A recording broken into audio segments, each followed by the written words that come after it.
शनिवार है। जब आपको लगे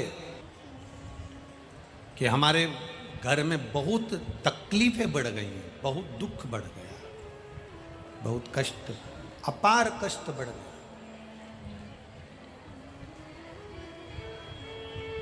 बहुत दुख हमारे जीवन में बहुत बढ़ गया है, तो शिव पुराण कहती है कभी मौका मिले एक बेलपत्र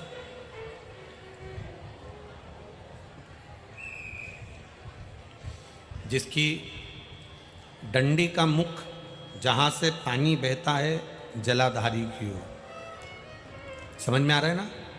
जहाँ जलाधारी हो और जलाधारी में जहाँ पानी बह रहा हो, उस पानी बहने वाली जगह पर डंडी का मुख हो, जलाधारी। अब समझ लो थोड़ा सा, जैसे ये गोल जलाधारी है, ये शिवलिंग है, यहाँ अशोक सुंदरी है और यहाँ से पानी बह रहा है। ये डंडी का जो मुख होता है, उस डंडी के मुख को अशोक सुंदरी वाली जगह पर नहीं, बिल्कुल जहाँ से पानी नीचे बहता है बस वहीं इस डंडी का मुख हो, पत्ती का मुख महादेव की ओर, और एक बेलपत्री जिसकी डंडी आप जब शिव जी को समर्पित करें तो बीच वाली पत्ती का मुख आपकी ओर हो और डंडी का मुख पीछे की ओर, डंडी का मुख पीछे की ओर, पत्ती का मुख आपकी ओर। महाराज, शिव महापुराण की कथा कहती है किसी भी 12 महीने में शिवरात्रि आती है, 12 महीने शिवरात्रि आती है, किसी भी एक शिवरात्रि पर, किसी भी एक शिवरात्रि पर अगर आप भगवान शंकर के मंदिर में जाकर ये 2 बेलपत्री समर्पित कर कर दोनों जगह पर पंचजल, मतलब जो कलश आपके पास में है, पानी का लोटा, जल का पात्र जो आपके पास में है, तो यहाँ जो बेलपत्री आपने इस ओर जल पानी बह रहा है इस ओर रखी, यहाँ पर भी 5 बार जल उसी कलश में से 5 बार जल यहाँ पर, और उसी कलश में से 5 बार जल जो शिवलिंग पर आपने बेलपत्र रखी है समर्पित करिए वहां पर। ऐसे 5 बार इधर और 5 बार शिवलिंग पर जल समर्पित कर कर अपने जो दुख हैं, अपनी जो तकलीफ है, अपना जो कष्ट है, बहुत तकलीफें जो हमें आ रही है, बहुत। एलईडी चालू करिए बाबू, एलईडी चालू करिए, एलईडियाँ चालू करिए। जो तकलीफें हमें आ रही हैं, हम वो बाबा से कहकर, बाबा से प्रार्थना कहकर, अगर वो जल दोनों जगह पर एक शिवरात्रि को, 12 महीने शिवरात्रि आती है, किसी भी शिवरात्रि को हम जब जल समर्पित करें और बाबा से प्रार्थना करें तो ये निश्चित है एक शिवरात्रि पर करते हैं, अगली शिवरात्रि जब आती है तो बाबा आपके दुख को, आपके कष्ट को मिटा ही देता है, ये निश्चित है।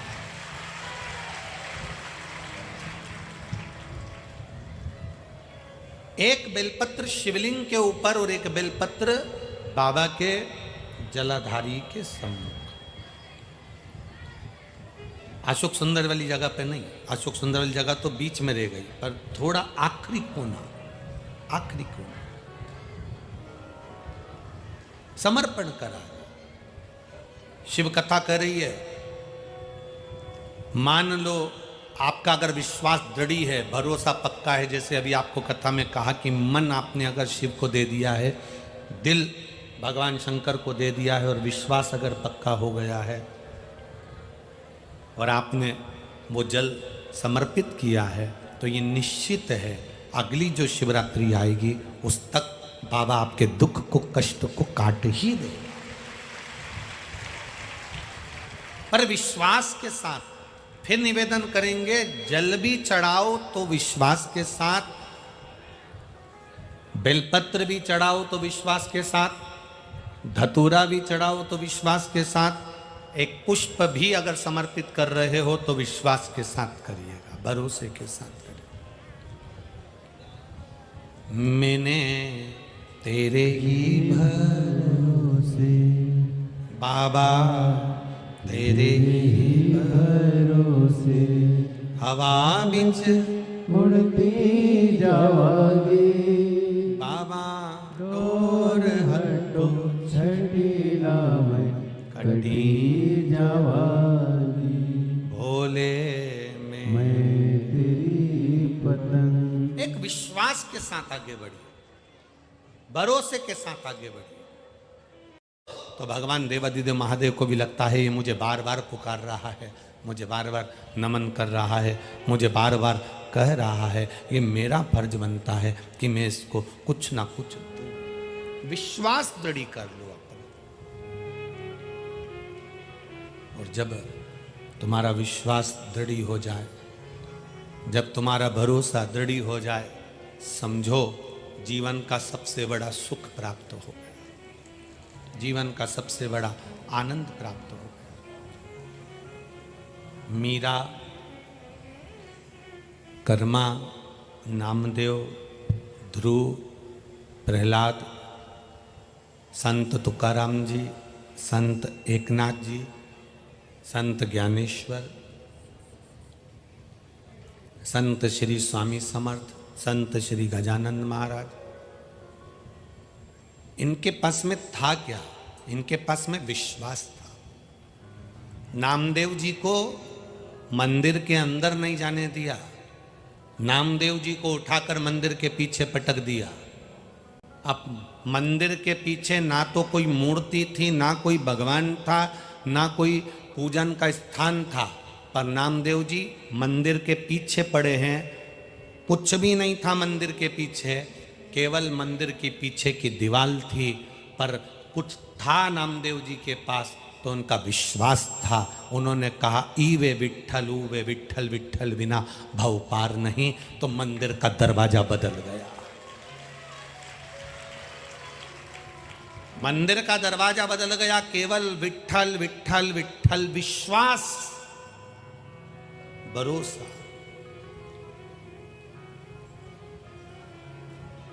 कौन कहता है भगवान आते नहीं, कोई द्रौपदी की तरह बुलाते नहीं। कौन कहता है भगवान खाते नहीं, कोई शबरी की तरह खिलाते नहीं। कौन कहता है भगवान सोते नहीं, माँ यशोदा के जैसे कोई लोरी सुनाते नहीं। कौन कहता है कि मेरा महादेव सुनता नहीं है?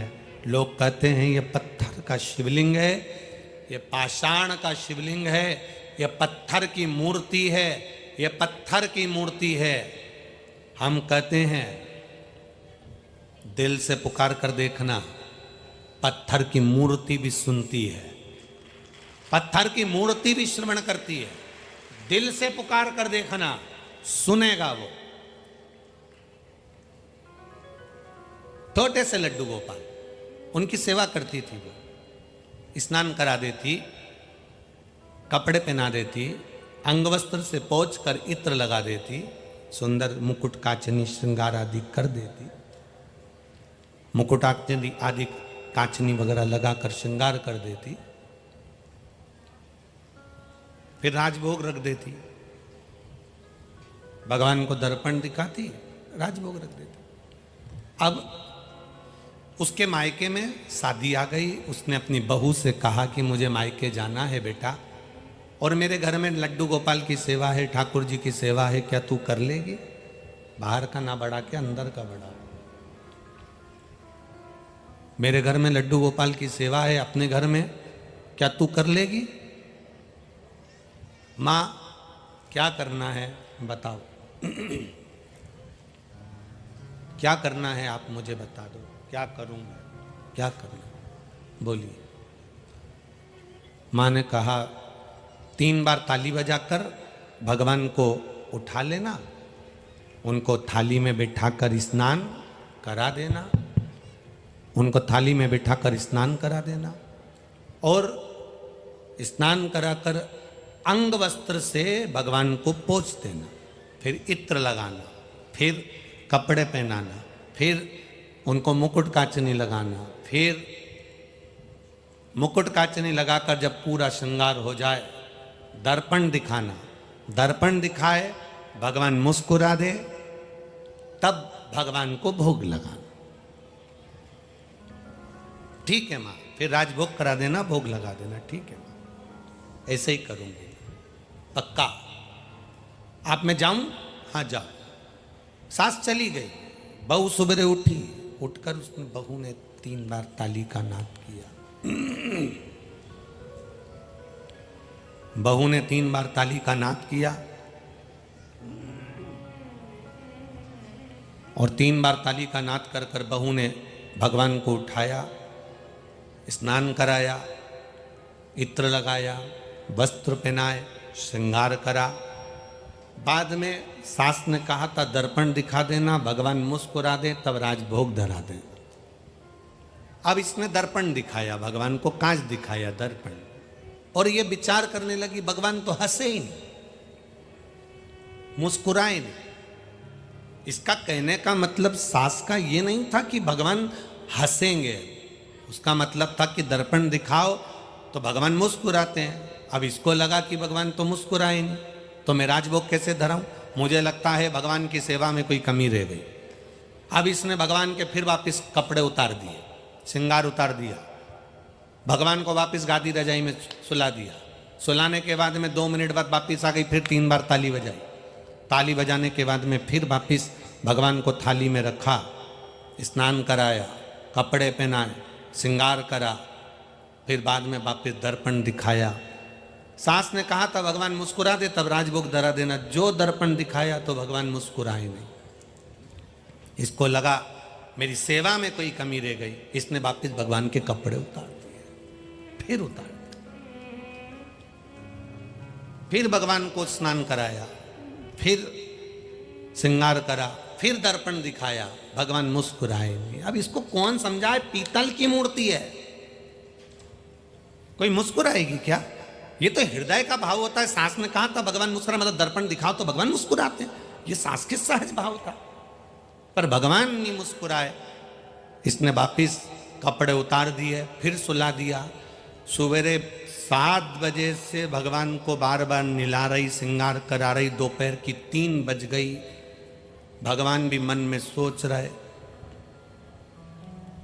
निलाई निला रही है, खिला तो कुछ भी नहीं रही है भगवान को।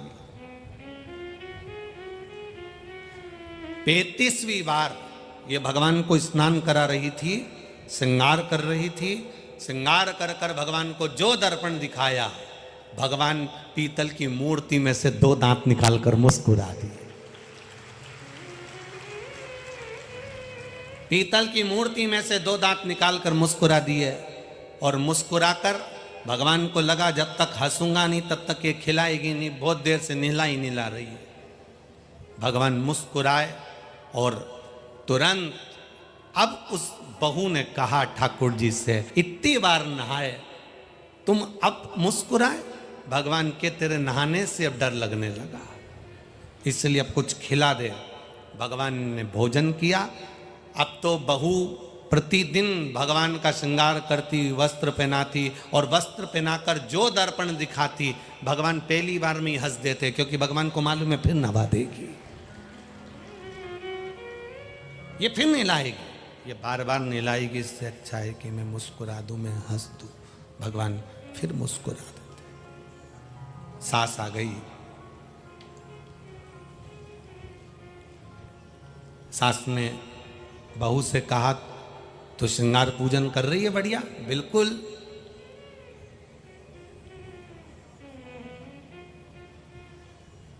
सास सच बोली कि मैं पूजन करने बैठूंगी, अब तो अपना काम कर। सास पूजन करने बैठी, भगवान को दर्पण दिखा रही थी, इतनी देर में बहू पहुंच गई। दर्पण दिखा के सास ने रख दिया और भगवान को राजभोग दे दिया। इतने में बहू ने कहा नहीं नहीं, तुम ही तो कह के गई थी भगवान मुस्कुराए तब राजभोग देना, अभी तो हंसा ही नहीं है। सास ने कहा पगली, कोई पीतल की मूर्ति हंसती है क्या? बहू कहती कैसे नहीं हंसती, तुम हटो। सास को हटा के जो बहू ने दर्पण दिखाया, भगवान फिर दांत निकाल कर हंस दिए। फिर हंसे। अब भगवान जैसे ही मुस्कुराए, सास ने बहू को गले से लगाकर कहा, री बेटा सेवा मैं भी करती हूं और सेवा तू भी करी, पर मेरा विश्वास आज भी ये पीतल की मूर्ति पीतल की ही रही, पर तेरा विश्वास इतना पक्का था कि पीतल की मूर्ति में भगवान है तो वो प्रकट भी हो गया। आपका विश्वास क्या कहता है? आपका भरोसा क्या कहता है? आपकी दृढ़ता क्या कहती है? आपका विश्वास क्या कहता है? पत्थर की मूर्ति को पत्थर की ही मानोगे तो वो पत्थर की ही रहेगी। पत्थर की मूर्ति को भगवान मान लोगे तो वो भगवान ही रहेगा। आपका विश्वास जो कहेगा पत्थर की मूर्ति में से वो प्रकट होगा। मानो तो मैं गंगा मां हूं, ना मानो तो बहता पानी। आपका विश्वास क्या कह रहा है? इतने लोग कथा में आए, एक एक व्यक्ति से कोई माइक लेकर पूछ ले कि तुम क्यों आई हो कथा में, लोग कह देंगे हमारा विश्वास है। हम जानते हैं, हम अगर कथा सुनने आए हैं, हम इतनी दूर चलकर उसके दरवाजे तक आए हैं, तो एक ना एक दिन वो भी हमारे दरवाजे तक जरूर आएगा। ये हमारा विश्वास है, ये हमारा भरोसा कर रहा है, ये हमारी दृढ़ता कर रही है, ये हमारा विश्वास कर रहा है। हम उसके दरवाजे तक पहुंचे हैं तो वो हमारे दरवाजे तक आएगा। खाली ना जाता दर से तुम्हारे, मैं भी खड़ा हूँ नंदी बाह पसारी, अपने हृदय लगा लो, गिरा जा रहा हूँ, उठा लो, प्रभु अपने दर से अब तो न टालो, गिरा जा रहा हूँ, उठा लो। आप उसकी शरणागति विश्वास के साथ जब ग्रहण करें, आप उसकी शरणागति जब भरोसे के साथ ग्रहण करें, बढ़ाओ उसकी शरणागति आप विश्वास और भरोसे के साथ जब ग्रहण करें, तो आप ये मान कर करना कि हमारा शिव हमारे साथ है, हमारा शंकर, हमारा ओघड़दानी, हमारे शिव, हमारे बाबा, हमारे भोलेनाथ हमारे साथ है। ये विश्वास होना चाहिए, ये भरोसा होना चाहिए। आप लोगों में से शिव मंदिर कितने लोग जाते हैं? जरा हाथ उठाइए। सभी जाते हो? चारों पांचों पंडाल के लोग धर लो हाथ, वापिस रखो नीचे। क्या कहने जाते हो बाबा के? आप शिव मंदिर में जाते हो तो जो शंकर जी के मंदिर में जो देवाधिदेव महादेव बैठे हैं, जो भगवान शिव के मंदिर में भगवान देवाधिदेव महादेव विराजमान है, उसको क्या मान कर जा रहे हो? क्या कहने जा रहे हो? क्या माना आपने उसको? कौन है वो जिसके मंदिर में आप पहुंचकर भगवान देवाधिदेव महादेव के पास में जाकर एक लोटा जल समर्पित कर रहे हो? आखिर उसको आप मानते क्या? शिव महापुराण की कथा कहती है, उसको पिता मानकर, अपना पिता मानकर, अपने दिल की बात सुनने वाला, उसको बाबा मानकर, उसकी चौखट पर जाकर, उसके दरवाजे पर जाकर उससे अपनी दिल की बात कहोगे तो वो श्रवण कर लेगा। कुछ संबंध बनाओ उससे अपना। आप जो भजन कर रहे हैं, आप जो भगवत स्मरण कर रहे हैं, आप जो कीर्तन कर रहे हैं, आप जो मंत्र जाप कर रहे हैं, आप जो नाम जाप कर रहे हैं, ऐसी दो, ऐसी दो, ऐसी दो। आप जो नाम जाप कर रहे हैं वो सहजता नहीं है। शिव भक्ति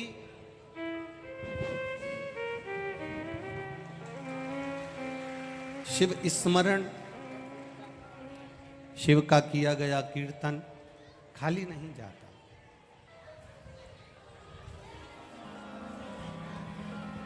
श्री स्वामी समर्थ जी ने, शेगांव के श्री गजानंद बाबा जी ने अपनी बात को एक सहजता में कहा, एक सहज विषय में कहा। श्री गजानंद महाराज जी कहते हैं कि एक अन्न का दाना भी उस परमात्मा ने दिया है तो कुछ हमारा एक भक्ति का कोई फल प्रकट हुआ होगा, कोई भक्ति का एक बीज स्फुटित हुआ होगा, कोई भक्ति का एक बीज प्रकट हुआ होगा। इसलिए ये पावन अन्न भी हमको भोजन के लिए प्राप्त हुआ है। गजानन महाराज जी ने एक बात बड़ी सुंदर की, स्वामी समर्थ जी ने अपने जीवन में एक बात बड़ी अच्छी की। भजन और भोजन का मजा, भजन और भोजन का आनंद आपकी युवान अवस्था के अंतर्गत है। आपकी जैसी अवस्था है, शिव महापुराण की कथा कहती है, जिस अवस्था में आप अभी हैं, बचपन अवस्था है, आपकी जवानी अवस्था है, आपकी अधेड़ी है अवस्था में है, आप बुढ़ापी अवस्था में हैं, आप जिस अवस्था में हैं, उस अवस्था के अंतर्गत आप भजन का भी आनंद ले सकते हैं और भोजन का भी आनंद ले सकते हैं। उस अवस्था के अंतर्गत आप परमात्मा के गुणगान का भी आनंद ले सकते हैं और भोजन का भी ले सकते हैं। युवान अवस्था रहे तो उसका मतलब ये नहीं है कि हम उसको व्यर्थ गंवा दें। बचपन मिला, जवानी मिली, हम उसे व्यर्थ गंवा दें, ये श्रेष्ठता नहीं है हमारी। हमारी अवस्था के अनुसार हम बचपन हैं तो अवस्था के अनुसार भजन भी हमारा बलवान होना चाहिए। हमारी युवानी अवस्था है, जवानी अवस्था में है, हमारे भजन का बल और बड़ा होना चाहिए। अवस्था के अनुसार हमारे भजन के बल को हमें बढ़ाना, अवस्था के अनुसार हमारे कीर्तन के बल को हमें बढ़ाना।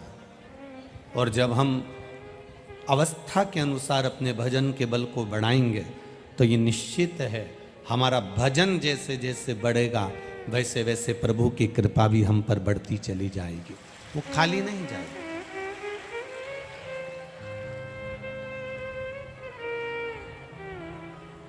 दो बातों को अपने जीवन में उतार के रखिएगा।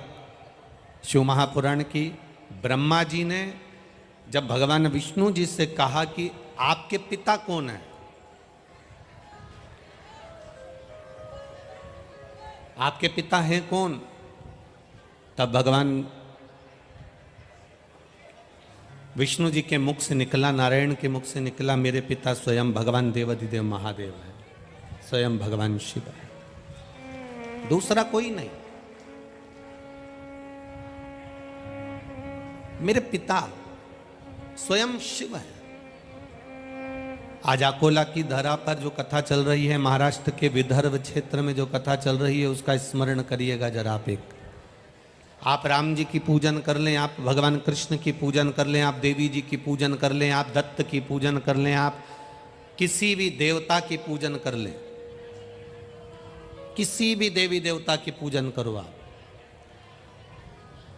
पूजन आप किसी भी देवी देवता की करोगे पर फल आपको महादेव ही देंगे। आप आराधना किसी भी देवी देवता की कर लो, साहब मैं तो राम को मानती हूँ, मैं शंकर जी को नहीं मानती, मैं कृष्ण को मानती हूँ, मैं शिव जी को नहीं मानती, मैं देवी को मानती हूँ, मैं शंकर को नहीं मानती, मैं दत्त को मानती हूँ, मैं शिव को नहीं मानती। आप आराधना किसी की भी करो, आप पूजन किसी का भी करो, राम भी जपोगे, कृष्ण भी जपोगे, दत्त भी जपोगे, देवी की आराधना भी करोगे तो फल देने वाला केवल एक महादेव ही है।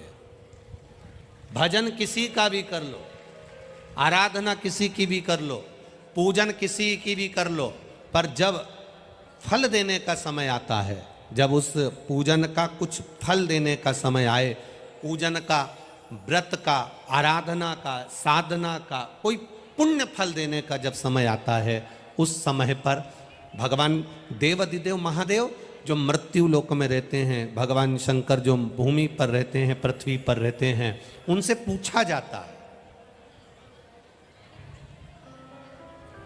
महादेव से पूछा जाता है, इसने राम जी की आराधना करी है, इसने कृष्ण जी की आराधना करी है, इसने देवी जी की आराधना करी है, इसने दत्त की आराधना करी है, इसने भगवान गणेश की आराधना करी है। माता पृथ्वी पर रहने वाले देवाधिदेव महादेव से पूछा जाता है कि इसको, इस फल को देना आपका काम है, इसको फल दें कि नहीं दें। जैसे और सरल भाषा में समझो, कोई इचल करेंजी का लड़का वाला आकोला की लड़की वाले, जरा समझ लेना हो अच्छे से, इचल करेंजी का लड़का वाला या अमरावती का लड़का वाला और लड़की वाले आकोला के। अब अमरावती का लड़का वाला आकोला की लड़की को देखने कब आएगा, आकोला की लड़की को पसंद करने के लिए कब आएगा, जब वो सब आकोला वालों से जो उसके परिचित होंगे, रिश्तेदार होंगे, नातेदार होंगे, कुटुंब वाले होंगे, उसके अपने होंगे, पहले उन्हें फ़ोन लगाएगा, पूछेगा क्यों साहब वो भेरूलाल जी की छोरी कैसी है, क्यों साहब वो रामकिशन की लड़की कैसी है, क्यों साहब वो नाथराम जी की मुलगी कैसी है, तो पूछा जाएगा कि हम वहाँ आ रहे हैं, आकोला में हम पहुँच रहे हैं, उनकी लड़की को देखने के लिए आ रहे हैं, पहले सब दूर से मालूम करा जाएगा, हाँ साहब लड़की अच्छी है, संबंध कर लो। जैसे आपने लड़की के आसपास के लोगों से पूछा कि लड़की कैसी है, लड़की वालों ने लड़के वालों के यहाँ पूछा कि साहब अमरावती में वो व्यक्ति के यहाँ लड़का है और वो कैसा है, उनसे पूछा। उसी तरह 33 कोटि देवी देवता का तुम व्रत कर लो, नवरात्रे का व्रत करो, अष्टमी का व्रत करो, सप्तमी का व्रत करो, छठ का व्रत करो, तीज का व्रत करो, चतुर्थी का व्रत करो, पंचमी का व्रत करो, सोमवार, मंगलवार, बुधवार, गुरुवार, शुक्रवार, शनिवार, तुम किसी भी देवी देवता का व्रत कर लो, पर जब फल देने का समय आता है तब महादेव से पूछा जाता है साहब देना है कि नहीं देना। तब पूछा जाता है कि हमें यहाँ फल देना चाहिए कि नहीं देना चाहिए, हम यहाँ फल दे दें, हम यहाँ पर फल प्रदान कर दें, तब महादेव भगवान एक रिजल्ट तैयार कर कर भेजते हैं, तब महादेव कह देते हैं कि आप करो। भजन किसी का भी करिए, नाम जाप किसी का भी करिए, स्मरण किसी का भी करिए, पर फल देने की सामर्थ्यता शिव के पास है, वो दे दे।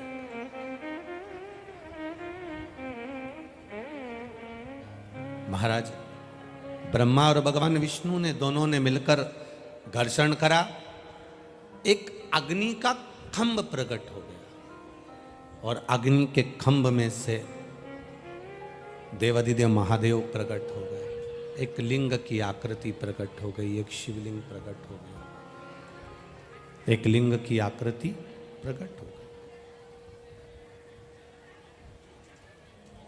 दुनिया का कोई व्यक्ति तुमसे कह दे कि सबसे पहले शंकर जी के शिवलिंग का दर्शन मैंने करा है, या शंकर जी के शिवलिंग का स्पर्श मैंने करा है, या शंकर भगवान के शिवलिंग का पूजन मैंने करा है, पर शिव महापुराण की कथा विद्येश्वर संहिता कहती है, शिव महापुराण का सुंदर आनंदमय कथा रसतत्व कहता है कि सबसे पहले भूमंडल पर, पृथ्वी पर कोई देवता की मूर्ति नहीं थी। इस पृथ्वी पर कौन देवता कैसा है उसको कोई जानता नहीं था। सतयुग के भी पहले, ना जाने कितने सतयुग निकल गए, उसके पहले ना जाने कितने त्रेता, कितने द्वापर, कितने कलयुग पहले निकल चुके हैं। ना जाने कितने सतयुग के पहले भी अगर कोई देवता की मूर्ति नहीं थी, केवल ब्रह्मा और भगवान विष्णु ने जो घर्षण कर कर एक शिवलिंग की स्थापना करी थी, बस वही शिवलिंग इस मृत्युलोक पर था। भूमंडल पर और कोई दूसरा नहीं था, केवल शिवलिंग, केवल शिव।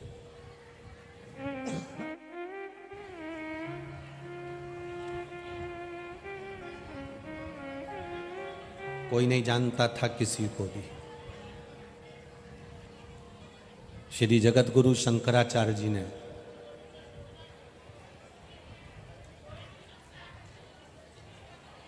पूरे पृथ्वी पर, पूरे ब्रह्मांड पर परम पूज्य गुरुदेव जगत गुरु शंकराचार्य जी ने भगवान शंकर की आराधना का एक सूत्र निर्मित कर दिया।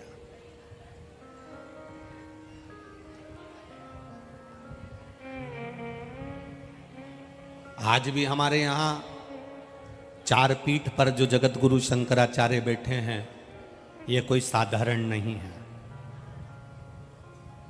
आज भी चार पीठ पर जो चार सदगुरु जगत गुरु शंकराचार्य बैठे हैं, ये कोई साधारण नहीं है।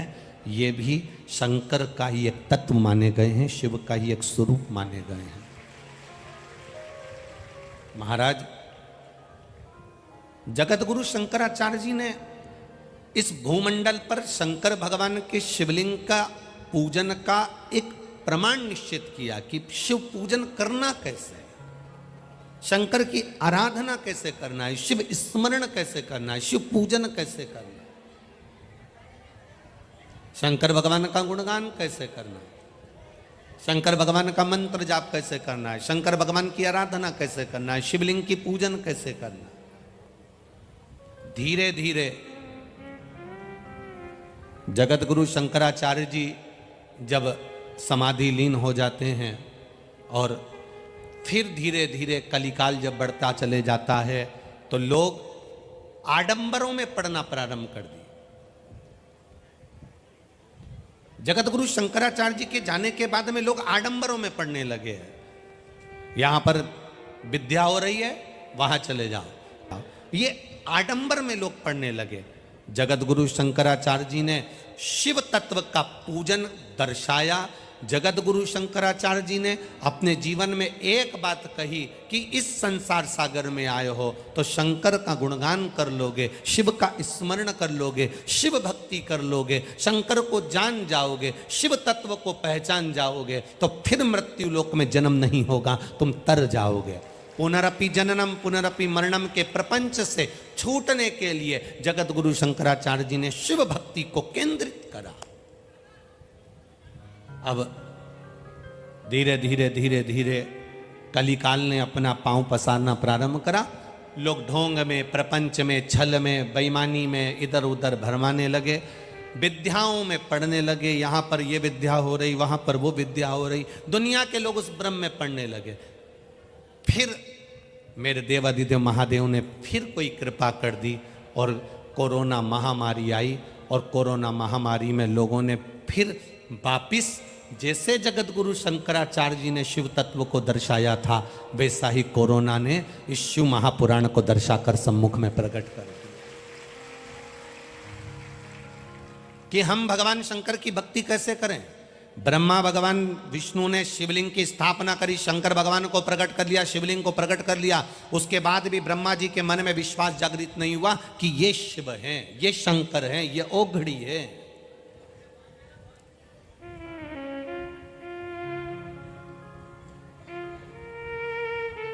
कठिन है किसी के दिल में प्रवेश करना और किसी के घर में प्रवेश करना, बहुत कठिन है। दुनिया का सबसे कठिन काम है किसी के दिल में प्रवेश करना और किसी के घर में प्रवेश करना।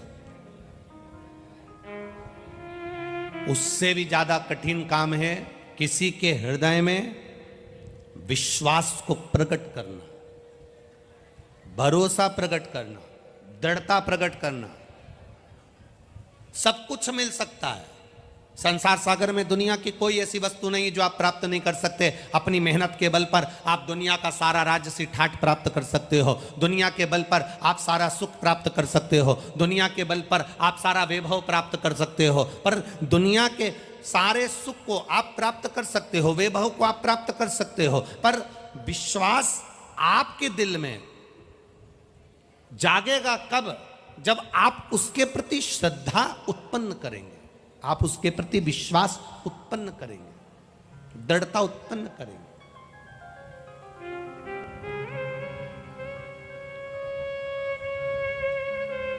मैंने तेरे ही भरोसे बाबा, तेरे ही भरोसे हवा बिच उड़ती जावांगी बाबा, डोर हटो छटीला में कटी जावागी, भोले मैं तेरी पतंग, शंभू मैं तेरी पतंग। भगवान की भक्ति करने वाला और राष्ट्र की सेवा करने वाला, सैनिक और भक्त,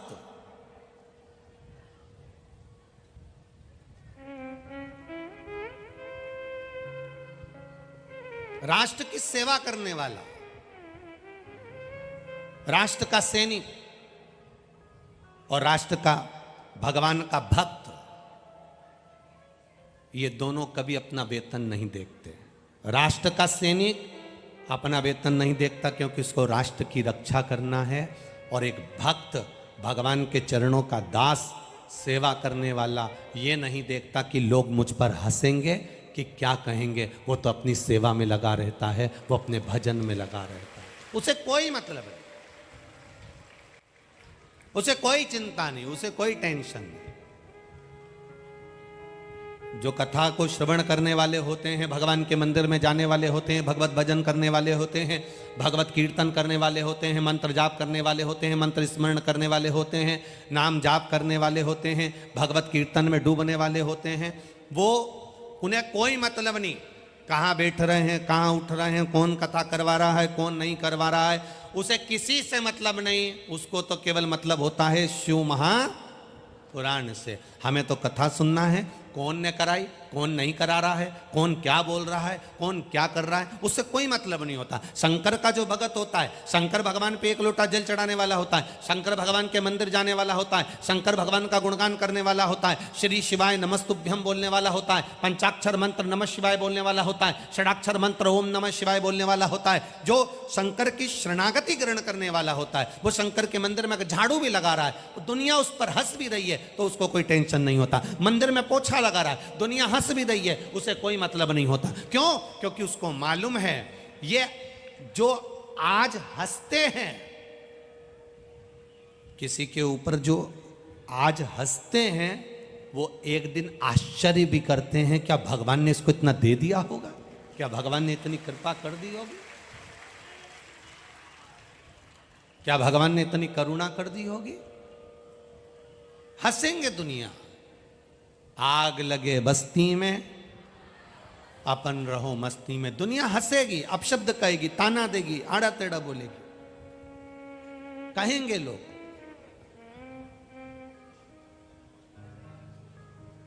कहने वाला कहता रहेगा। आपको कई लोग कहते हैं गुरुजी हम बिल्कुल अकेले हैं, हम बहुत परेशान हो गए, हम बहुत दुखी हो गए, हम बहुत अकेले हैं। एक बहन ने पत्र लिखा है, देखिए।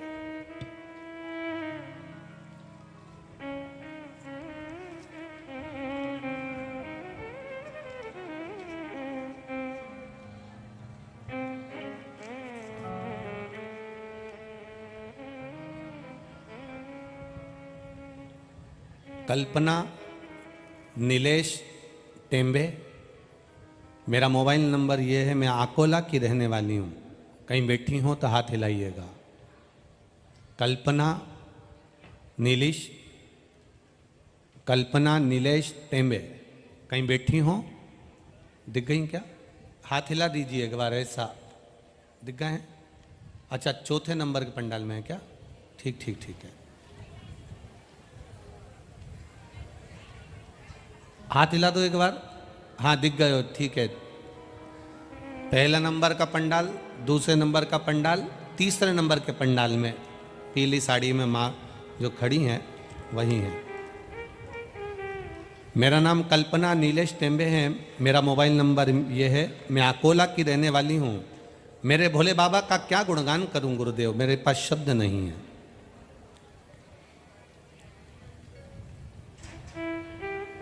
हमारे घर में दुकान है, 2 बेटियां हैं मेरी गुरुदेव। बेटा नहीं था। लोग शब्दों पर शब्द कहते थे। कौन खाएगा, आड़ा टेढ़ा कहते थे।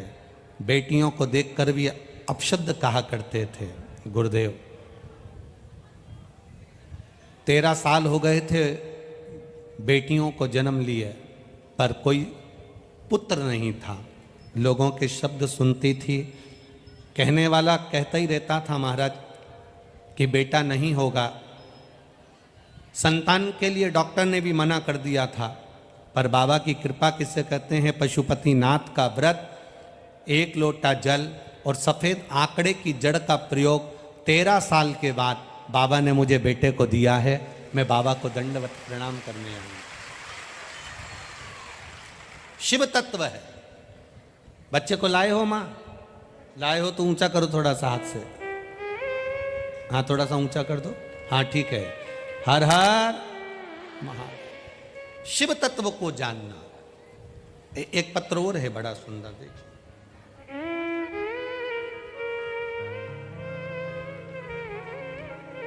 मेरा नाम दीपाली विनोद तालोकार। मेरे पति का नाम विनोद तालोकार। मैं वरुण, तहसील तेलारा, जिला अकोला से आई हूँ। कहीं बैठी हो तो हाथ हिलाइएगा। आप ही हैं? दोनों हाथ हिला दो इससे। 1 लोटे जल का मैं क्या गुणगान करूं गुरुदेव। मेरे बच्चे और हम लोग 2021 से कथा सुन रहे हैं। 1 लोटा जल देवाधिदेव महादेव को एकांतेश्वर महादेव के मंदिर में जाकर चढ़ाते हैं। एकांत में भगवान शिव की आराधना करते हैं। एक दिन अचानक मेरे पेट में दर्द हुआ तो हम अकोला आए। डॉक्टर ने हमें सोनोग्राफी करने का बोल दिया। हमने सोनोग्राफी करवाई। डॉक्टर ने सोनोग्राफी की रिपोर्ट देखकर हमें बोला कि आपके गर्भाशय में, बच्चेदानी में गठान है। गर्भाशय में गठान है।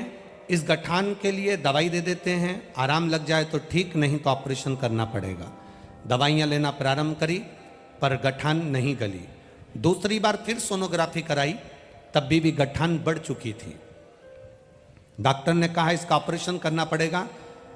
बस अब करें क्या गुरुदेव। ऑपरेशन का डॉक्टर ने बोल दिया। हमने 20 दिन का समय मांगा और 20 दिन हम पैसे की व्यवस्था भी करते रहे। और किसी ने कहा टीवी पर कथा आती है, हमने सुनना चालू करा। शिव जी को 1 लोटा जल चढ़ाते, मंदिर में बैठकर ही उसको पीकर आ जाते। बेलपत्री चढ़ी हुई उठाकर खा लेते। 20 दिन निकाले। 20 दिन के बाद फिर वापस डॉक्टर को दिखाने के लिए गए। डॉक्टर ने फिर सोनोग्राफी कराई और बाबा की कृपा ऐसी हुई, कुंदकेश्वर बाबा की कृपा ऐसी हुई, आज मेरी पूरी गठान गल चुकी है। डॉक्टर भी आश्चर्य में है। ये शिव तत्व है। अब ठीक हो बहन, आराम है पूरा, बैठिए। श्री शिवाय नमस्तु। शिव तत्व को जानना, भगवान की अविरल भक्ति को पहचानना, हमारा विश्वास, हमारी दृढ़ता हमें शिव तत्व की ओर लेकर जाती है। ब्रह्मा जी के मन में विश्वास जागृत नहीं हुआ था कि ये भगवान नारायण के पिता है।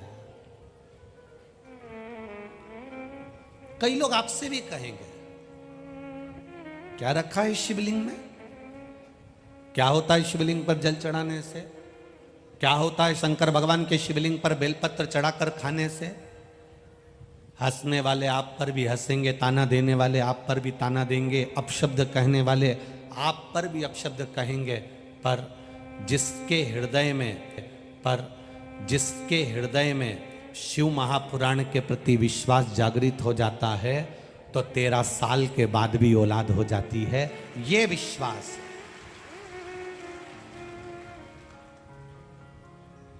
जब भरोसा बढ़े दृढ़ता बढ़े, तब परमात्मा स्वयं प्रकट होता।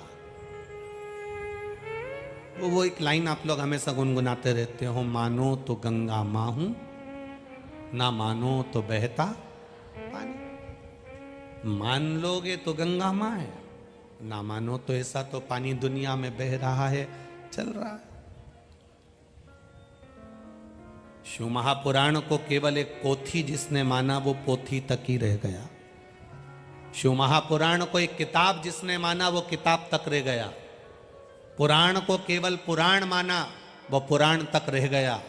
पर शिव महापुराण को जिसने शिव मान लिया वो शिव तक पहुंच गया। ये निश्चितता है।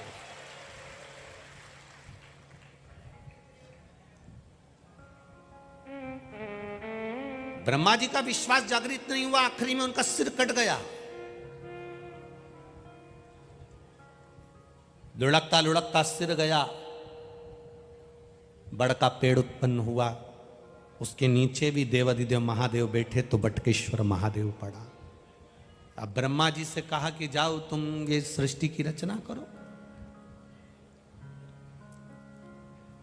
अब सृष्टि की रचना करना है तो ब्रह्मा जी ने विचार करा कि मैं पूछूं तो पूछूं किससे कि सृष्टि की रचना कौन करना चाहता है, कैसे करना चाहता है, मैं किससे पूछूं सृष्टि की रचना।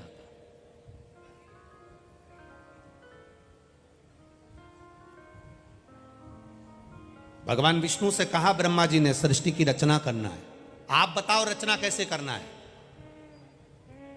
भगवान विष्णु जी ने कहा, नारायण बोले कि शंकर भगवान बताएंगे कि सृष्टि की रचना कैसे करना है, क्योंकि मैं बैकुंठ में रहता हूं, तुम ब्रह्मलोक में रहते हो।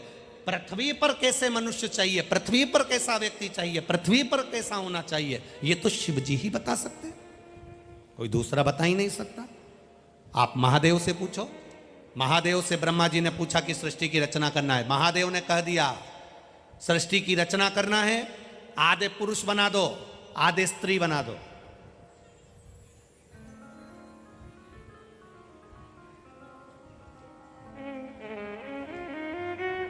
आधे पुरुष बनाओ आधे स्त्री बनाओ। अब ब्रह्मा जी को समझना था कि पुरुष बनाना था, स्त्री बनाना था, पर भगवान महादेव की बात को उन्होंने लिया। अब जिसकी जितनी बुद्धि होती है, पात्र तुम्हारे हाथ में एक गिलास है तो गिलास भरकर दूध लोगे, तुम्हारे पास में भगोनी है भगोनी भरकर दूध लोगे, तुम्हारे पास में बड़ा तसला है तसला भर के दूध लोगे, तुम्हारे पास बड़ा भगोना है भगोना भरकर दूध लोगे। ये तुम्हारी पात्रता पर निश्चित करता है कि तुम पात्रवान कितने हो, तुम क्या ले रहे हो। ये समझ वाली बात है कि आप क्या समझ सकते हैं। जैसे एक नई नवेली बहू से सास ने पूछ लिया, बेटा तुझे कुछ बनाना आता है? हाँ मम्मी मैं सब बना लेती हूँ। सब बना लेती है? हाँ। पक्का? हाँ। सब बना लेती है ना? हाँ। आइसक्रीम बना ले। अब जो बहू ने आइसक्रीम बनाने का सोचा, अटैची में से रेसिपी बुक निकाल के लाई जिसमें लिखा था 2 किलो दूध को धीमी आंच में गरम करो, धीरे धीरे हिलाओ, फिर उसमें बेकिंग पाउडर डालो, धीरे धीरे घोलते रहो, फिर उसमें केसर डालो, हिलाते रहो डालते रहो, शक्कर बोलो डाल दो, फिर हिलाते रहो, फिर उतार कर 1 घंटा फ्रिज में रख दो। बहू ने समझ लिया।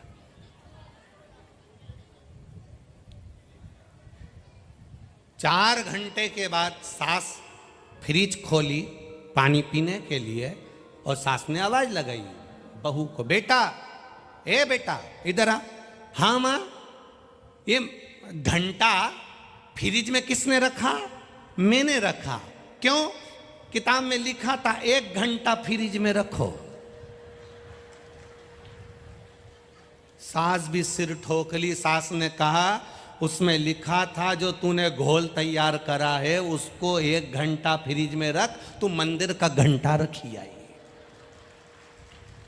तो मंदिर का घंटा। ये समझ वाली बात है, हम क्या समझ रहे हैं ये हमारे सोच पर निर्भर करता है। ब्रह्मा जी से भगवान शिव जी ने कहा आधे पुरुष बनाओ आधे स्त्री बनाओ। ब्रह्मा जी ने ब्रह्मांड की पहली सृष्टि का निर्माण करना प्रारंभ करा और ब्रह्मांड की सबसे पहली सृष्टि में ब्रह्मा जी ने आधा पुरुष आधा स्त्री किन्नरी किन्नरों का निर्माण कर दिया। पूरा ब्रह्मांड किन्नरों से भर दिया, पूरा ब्रह्मांड।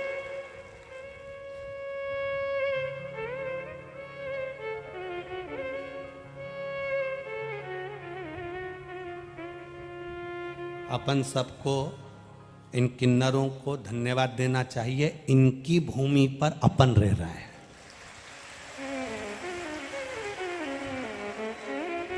पहला सृष्टि का निर्माण किन्नर ही किन्नर उत्पन्न, पूरे ब्रह्मांड में किन्नर थे, पूरी किन्नरों की सृष्टि थी। जब किन्नरों की सृष्टि का निर्माण हो गया, भगवान विष्णु और भगवान शिव महादेव दोनों आराम से भ्रमण करते करते मृत्यु लोक में आ गए। और मृत्यु लोक में आकर जो देखा तो नारायण तो ठहाका लगाकर हंस दिए। भगवान विष्णु को हंसी आ गई। हमारा शिव महापुराण की कथा कहती है कभी बहुत मोटा व्यक्ति है उसको देखकर भी नहीं हंसना, कोई बहुत दुर्बल व्यक्ति है उसको देखकर भी नहीं हंसना। शिव महापुराण की कथा कहती है कोई रोगीला व्यक्ति है उसको देखकर भी नहीं हंसना, कोई बहुत विकलांग है उसको देखकर भी नहीं हंसना, कोई अपनी वाणी से बीन है उसको देखकर भी नहीं हंसना, और कभी मार्ग में किन्नर भी नजर आ जाएं तो उनको देखकर नहीं हंसना। ये शिव महापुराण की कथा कहती है, ये शिव तत्व की कथा कहती है। भगवान विष्णु ने जो किन्नरों को देखा, देखकर भगवान विष्णु ठहाका लगा दिए, हंस दिए। जैसे ही मेरे नारायण हंसे, शंकर जी की आंख से अश्रु बहने लगे। नारायण आप बैकुंठ अधिपति, आप मुस्कुरा रहे हो, हंस रहे हो, क्यों? भगवान विष्णु जी ने कहा महादेव जी आपने कहा था प्रभु जी की सृष्टि का निर्माण करना, आधे पुरुष आधे स्त्री बनाना, पर ब्रह्मा जी तो समझ ही नहीं पाए। ब्रह्मा जी ने आधे पुरुष और आधे स्त्री दोनों को मिला के किन्नर उत्पन्न कर दिए। तो भगवान शिव जी ने कहा आपको हंसने की क्या जरूरत प्रभु, हंसे हो आप, ये ठीक नहीं है। जो किसी विकलांग पर हंसता है मरने से पहले उसको उसी के जैसा होना पड़ता है। जो किसी निर्बल को देखकर हंसता है, जो किसी गरीब को देखकर हंसता है, जो किसी के स्वरूप को देखकर हंसता है, उसको एक जन्म वही पाना पड़ता है। भगवान विष्णु से भगवान शिव जी ने कह दिया अब तुम इन किन्नरों पर हंसे हो, इसलिए पृथ्वी पर तुमको भी एक बार नारायण किन्नर बनना पड़ेगा। तुमको भी पृथ्वी पर जाकर एक बार किन्नर बनना पड़ेगा। आया, कौरव और पांडवों का युद्ध हो रहा था। कौरव और पांडवों के युद्ध में जिस कुरुक्षेत्र की भूमि पर युद्ध होना था, वहां कुरुक्षेत्र की भूमि पर चंडी प्रसन्न प्रकट हो गई और चंडी प्रकट होकर बोलती है ये भूमि मेरी है, इस भूमि पर जो युद्ध लड़ेगा उसको अपने परिवार में से एक एक की बलि देना पड़ेगा। कौरव खुश हो गए, हम 100 भाई में से एक भाई अगर मर भी जाएगा, बलि में चढ़ भी जाएगा, 99 भाई बचेंगे, पर पांडवों में से एक चले जाएगा तो 4 ही बचेंगे। कौरव तो खुश हो गए पर पांडव मौन होकर बैठ गए। भगवान कृष्ण ने पूछा अर्जुन से आज तुम चुप क्यों हो, तुम चुप क्यों? अर्जुन कहते हैं चंडी को प्रसन्न करने के लिए बलि देना है, 1 दिन शेष है और बलि देना है दूसरे दिन। अब आप बताओ बलि दें तो दें किसकी दें? युधिष्ठिर कहता है मेरी बलि चढ़ा दो, भीम कहता है मेरी बलि चढ़ा दो, नकुल कहता है मेरी बलि चढ़ा दो, सहदेव कहते हैं मेरी बलि चढ़ा दो, अर्जुन कहते हैं मेरी बलि चढ़ा दो। भगवान कृष्ण कहते हैं किसी की बलि देने की जरूरत नहीं है, परिवार में से किसी की बलि चाहिए। एक काम याद करो अर्जुन, द्रौपदी तुम्हारे कक्ष में थी। अर्जुन उस समय पर भीम द्रौपदी के साथ रह रहे थे। द्रौपदी से विवाह हुआ था तो उसने एक संकल्प लिया था कि मैं एक पति के साथ में 1 वर्ष रहूंगी, उस वर्ष में कोई दूसरा मेरा पति उस पति के कक्ष में नहीं आएगा, वरना उससे बन जाना पड़ जाएगा। ब्राह्मण के बच्चे को शेर उठाकर ले गया। ब्राह्मण रोता हुआ आया, अर्जुन मेरे पुत्र को शेर ले गया, सिंह ले गया, अर्जुन मेरे बेटे को बचा ले। अर्जुन ने गांडीव ढूंढा, मेरा धनुष कहाँ है? ढूंढते ढूंढते भीम के कमरे में चले गया जहां द्रौपदी बैठी थी। बस अर्जुन ने गांडी उठाया, ब्राह्मण के बच्चे को तो बचा लिया, पर द्रौपदी ने हाथ जोड़कर कह दिया अब तुम्हें वन जाना पड़ेगा। और जो द्रौपदी वन को भेज देती है अर्जुन को, अर्जुन जाते जाते नागों की कन्या उलूपी के साथ में विवाह कर लेते हैं। उनसे एक बेटा जन्म ले लेता है जिसका नाम आरावन होता है। उस बेटे ने जन्म ले लिया। भगवान कहते हैं अर्जुन तुम्हारा पुत्र उस वन में है, उसको लेकर आओ, बलि उसकी चढ़ाएंगे। जाओ उसको लेकर आओ। अर्जुन गए, आरावन को लेकर आते हैं। उलूपी ने पूछा क्यों लेकर जा रहे हो? युद्ध के मैदान में युद्ध हो रहा है कौरव और पांडवों का, इसलिए बेटे की जरूरत है तो बेटे को लेकर जा रहा हूं। आरावन पूछ रहा है पिताजी मेरे लिए तुम जो बोलोगे मैं वो करूंगा। बहुत वीर था आरावन। आरावन ने कहा एक एक को पटक पटक कर मारूंगा, एक एक का शीश काट दूंगा, मैं कौरवों को छोड़ूंगा नहीं पिताजी। बस आप चिंता मत करो, आप बैठना, ये आरावन सबको मार गिराएगा। अर्जुन लेकर जब आरावन को आए, भगवान कृष्ण ने कह दिया आरावन हमें तुमसे युद्ध नहीं लड़वाना है, हमें तो तुम्हारी बलि चढ़ाना है। भगवान ने जैसे ही कहा, आरावन कहते हैं प्रभु मैं मरने को तैयार हूं, अपने पिता के लिए, अपने माता के लिए, अपने परिवार के लिए मैं मरने को तैयार हूं, पर शर्त केवल इतनी सी है, मैंने सुना है अगर कोई कुंवारी अवस्था में मर जाता है ना, उसको तर्पण नहीं मिलता, उसकी तिलांजलि नहीं होती। कोई कुंवारी अवस्था में मर जाता है तो उसका पिंडदान नहीं होता। कोई कुंवारी अवस्था में मर जाता है तो गया का श्राद्ध नहीं होता। कोई कुंवारी अवस्था में मर जाता है तो ब्रह्म का पाली नहीं होती। कोई कुंवारी अवस्था में मर जाता है तो ब्राह्मण को कितना भी भोजन करा लो उसको भोजन प्राप्त नहीं होता। कोई कुंवारी अवस्था में मर जाता है, उसको कितनी भी तिलांजलि कर दो, कितना भी जल दे दो, उसको जल नहीं मिलता। कोई कुंवारी अवस्था में मर गया, उसकी गति नहीं होती, ना वो बैकुंठ जाता है ना वो नरक जाता है, अधोगति में पड़ा रहता है, उसकी मुक्ति नहीं होती। इसलिए आरावन कहते हैं मैं कुंवारी अवस्था में मर जाऊंगा तो मेरी मुक्ति नहीं होगी। उमा खंड में लिखा है वेद व्यास जी ने, केवल भागवत कथा सुनोगे तो पितरों का उद्धार हो जाएगा, पूर्वजों का उद्धार हो जाएगा। सारी पुराणे सुनोगे सबका उद्धार हो जाएगा। केवल वेद व्यास जी लिखते हैं शिव महापुराण एक अकेली ऐसी है जो सुनता है, सुनकर जिस रास्ते से निकल कर जाता है, सुनने वाले का मुख अगर कोई देख लेता है और जिसके गर्भ में भी बच्चा मर गया हो या उसके परिवार में कोई कुंवारा चले गया हो, कथा सुनने वाले के मुख का मात्र दर्शन कर ले तो वो मुक्त पा जाता है, मोक्ष हो जाता है। आप में से ना जाने कितनी माताएं ऐसी बैठी हैं जिनके गर्भ में 2 महीना 4 महीना 6 महीने का बच्चा चले जाता है। आप में से कई माताएं, आपके मायके में भी कोई ना कोई ऐसा होगा जिसके गर्भ में बच्चा था, 2-3 महीने का चले गया, 4 महीने का चले गया, 6 महीने का चले गया। आप में से कुछ ऐसे बैठे होंगे जिनके घर में कोई ना कोई कुंवारा चले गया, कोई का एक्सीडेंट हो गया, कोई पानी में डूब गया, कोई अधोगति में मर गया, कोई बीमारी में मर गया, जन्म लेने के बाद 5 साल 4 साल 6 साल 8 साल 20 साल 21 साल कुंवारी अवस्था में मर गया। आपके मोहल्ले में, आपकी कॉलोनी में, आपके गाँव में, खेड़े में, नगर में भी कोई ना कोई ऐसा होगा जो कुंवारी अवस्था में चले गया होगा।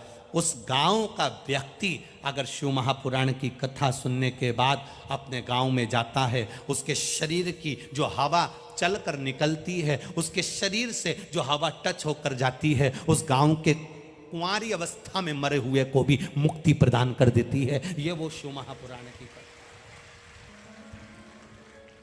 आरावन कह रहे हैं अगर मैं कुंवारा मर गया तो मेरी गति नहीं होगी, अगर मैं कुंवारा मर गया तो मेरा मोक्ष नहीं होगा, मेरी शादी कर दो और कल मेरी बलि चढ़ा दो। अब भगवान कृष्ण ने अर्जुन से कहा कोई लड़की ढूंढो, आरावन से शादी करना है, आज की रात है केवल, कल बलि चढ़ना है, कुछ भी करो लड़की ढूंढो। पांडवों ने पूरा दम लगा दिया पर कोई लड़की नहीं मिली। कौन पिता होगा जो एक रात्रि के लिए अपनी बेटी को ब्याहेगा और मालूम है कि कल ये बेटी विधवा हो जाएगी, बेधव्य हो जाएगी? कौन पिता? अपनी बेटी को ब्याहेगा। कोई पिता अपनी बेटी को देने को तैयार नहीं था। समय बीतता गया, मध्य रात्रि आती गई। जैसे ही मध्य रात्रि आई, भगवान कृष्ण को लगा अब लड़की नहीं मिल रही, करूं क्या। भगवान कृष्ण को याद आ गया, शंकर भगवान ने कहा था तुम किन्नर पर हंसे हो, इसलिए तुम्हें किन्नर बनना पड़ेगा। भगवान नारायण ने, भगवान कृष्ण ने किन्नर का रूप धारण कर लिया और आरावन से रात्रि में विवाह कर लिया। रात्रि में विवाह कर लिया।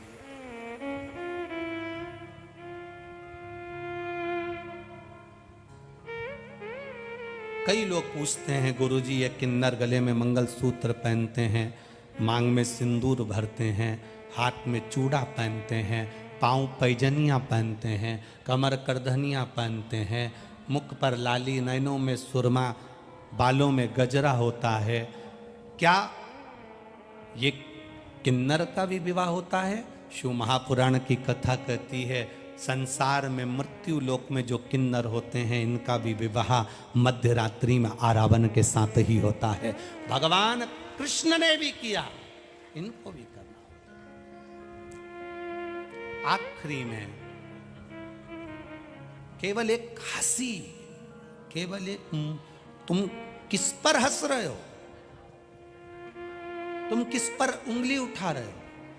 शिव महापुराण की कथा कहती है एक उंगली जब हम किसी पर उठाते हैं तो ये 3 उंगली हमारी ओर जाती है, उसमें एक अवगुण है तो हम में 3 अवगुण भरे हुए हैं, उसमें एक गलती है तो हम में 3 गलतियां हैं। ये 3 उंगलियां हमारी ओर दिखाती है कि अपने आप को हमें सुधारना है।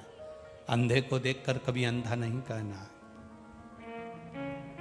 श्री स्वामी समर्थ जी एक बार सूरदास जी से मिले थे। श्री स्वामी समर्थ जी एक बार सूरदास जी से मिले। सूरदास जी के नेत्र नहीं थे। श्री स्वामी समर्थ जी ने जाकर सूरदास जी को देखा। सूरदास जी को देखते से स्वामी समर्थ जी ने कहा आपके नेत्र नहीं हैं। सूरदास जी ने कहा आप कौन? स्वामी समर्थ जी कहते हैं मैं स्वामी समर्थ। सूरदास जी कहते हैं मैंने सुना है कि आपके दरवाजे पर कोई आता है तो खाली नहीं जाता स्वामी समर्थ। जो सूरदास भगवान कृष्ण की लीला का गुणगान करते हैं, जो सूरदास भगवान कृष्ण के गुणगान में लगे रहते हैं, वो सूरदास जी कर रहे हैं स्वामी समर्थ से मैंने सुना है आपके दरवाजे पर कोई आता है तो खाली नहीं जाता। खाली कुएं को केवल आप एक बूंद पानी डालकर भर देते हो। कोई गोदी खाली आए तो उस बांझन की गोदी में लाल दे देते हो। दुखी आया उसको आप सुखी कर देते हो स्वामी समर्थ। क्या मैं सूरदास मेरी भी अभिलाषा पूरी होगी? स्वामी समर्थ मुस्कुराए, हंसे और मुस्कुराकर स्वामी समर्थ जी ने कहा सूरदास तुम्हारे मन में सोच लो तुम्हें क्या चाहिए। सूरदास जी कहते हैं बस आपके दरवाजे पर आया हूं तो सोच लिया। सूरदास जी ये स्वामी समर्थ आज आपसे कहता है आपने भगवान कृष्ण का दर्शन मांगा है, एक बार आपके नेत्र आएंगे और आप भगवान का दर्शन कर लोगे। एक बार आपके नेत्र आएंगे और आप भगवान का दर्शन कर लोगे। और वही हुआ। सूरदास जी एक कुएं में जाकर गिर गए। कुएं में जाकर गिरे, वहां से भगवान कृष्ण राधा जी के साथ जा रहे थे। सूरदास जी पुकार रहे थे, राधा जी को पुकार रहे हैं। राधा जी दौड़कर कुएं में गई और सूरदास जी को निकालने लगी। सूरदास को निकाल रही। सूरदास जी ने पूछा आप मुझे बाहर निकाल रही हो कौन? राधा जी ने अपना नाम नहीं बताया, बस सूरदास जी का हाथ पकड़ा और निकाल कर बाहर कर दिया।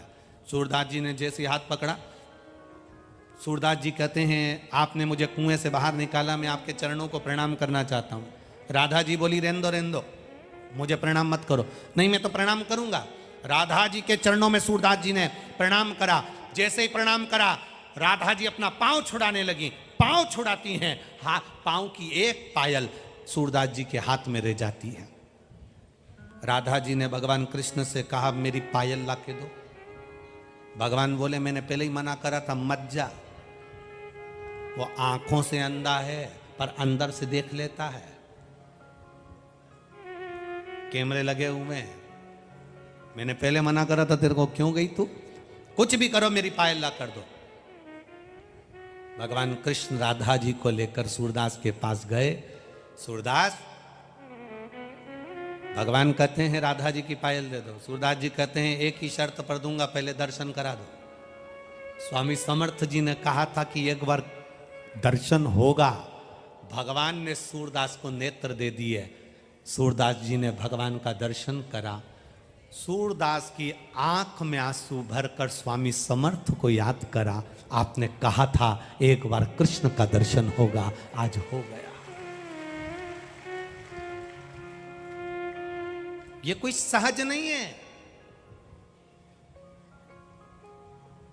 कोई शिव तत्व संत होता है, कोई शंकर को जानने वाला संत, साधु, सन्यासी, तपस्वी, साधक, उपासक होता है। संत का दर्शन, गुरु का दर्शन, कोई वेद पाठी का दर्शन, कोई भगवत भजन करने वाले का दर्शन, कोई गुरु महिमा का स्मरण करने वाले का दर्शन, कोई शिव का गुणगान करने वाले का दर्शन, कोई शंकर के महत्व को जानने वाले का दर्शन, कोई शंकर को एक लोटा जल चढ़ाने वाले का दर्शन खाली नहीं जाता, खाली नहीं जाएगा। जैसे स्वप्न में दिखा हुआ शिवलिंग, स्वप्न में दिखा हुआ बेलपत्री का पेड़, स्वप्न में दिखा हुआ मंदिर का शिखर, स्वप्न में दिखा हुआ कोई खंडर, स्वप्न में दिखा हुआ जलाशय, स्वप्न में दिखा हुआ एक लोटा जल चढ़ाते हुए किसी को स्वप्न में देखना, जलाशय देखना, मंदिर का शिखर देखना, शिवालय देखना, शिवलिंग देखना, पानी का कूप देखना, जैसे इन सब को देखने पर कुछ ना कुछ खुशी हमारे यहाँ आने वाली होती है, तो भगवान स्वप्न में ये चीजें दिखा देता है। उसी तरह संत का दर्शन होता है, गुरुजन का दर्शन होता है। भगवान कृष्ण ने कहा मांगो। सूरदास, तुम्हारे नेत्र मिल गए, तुमने हमारा दर्शन कर लिया, मांगो तुम्हें क्या चाहिए। सूरदास जी ने कहा बस एक ही बात मांगना चाहता हूं, दे दोगे? भगवान ने कहा दे देंगे। पक्का? पक्का, सौगंध है मेरी, बिल्कुल पक्का, मांगो क्या चाहिए। भगवान से सूरदास जी ने कह दिया मेरी इन आंखों को वापस फोड़ दो। जिन नेत्रों से आपका दर्शन करा है उन नेत्रों से संसार का दर्शन नहीं करना है, फोड़ दो, फोड़ दो।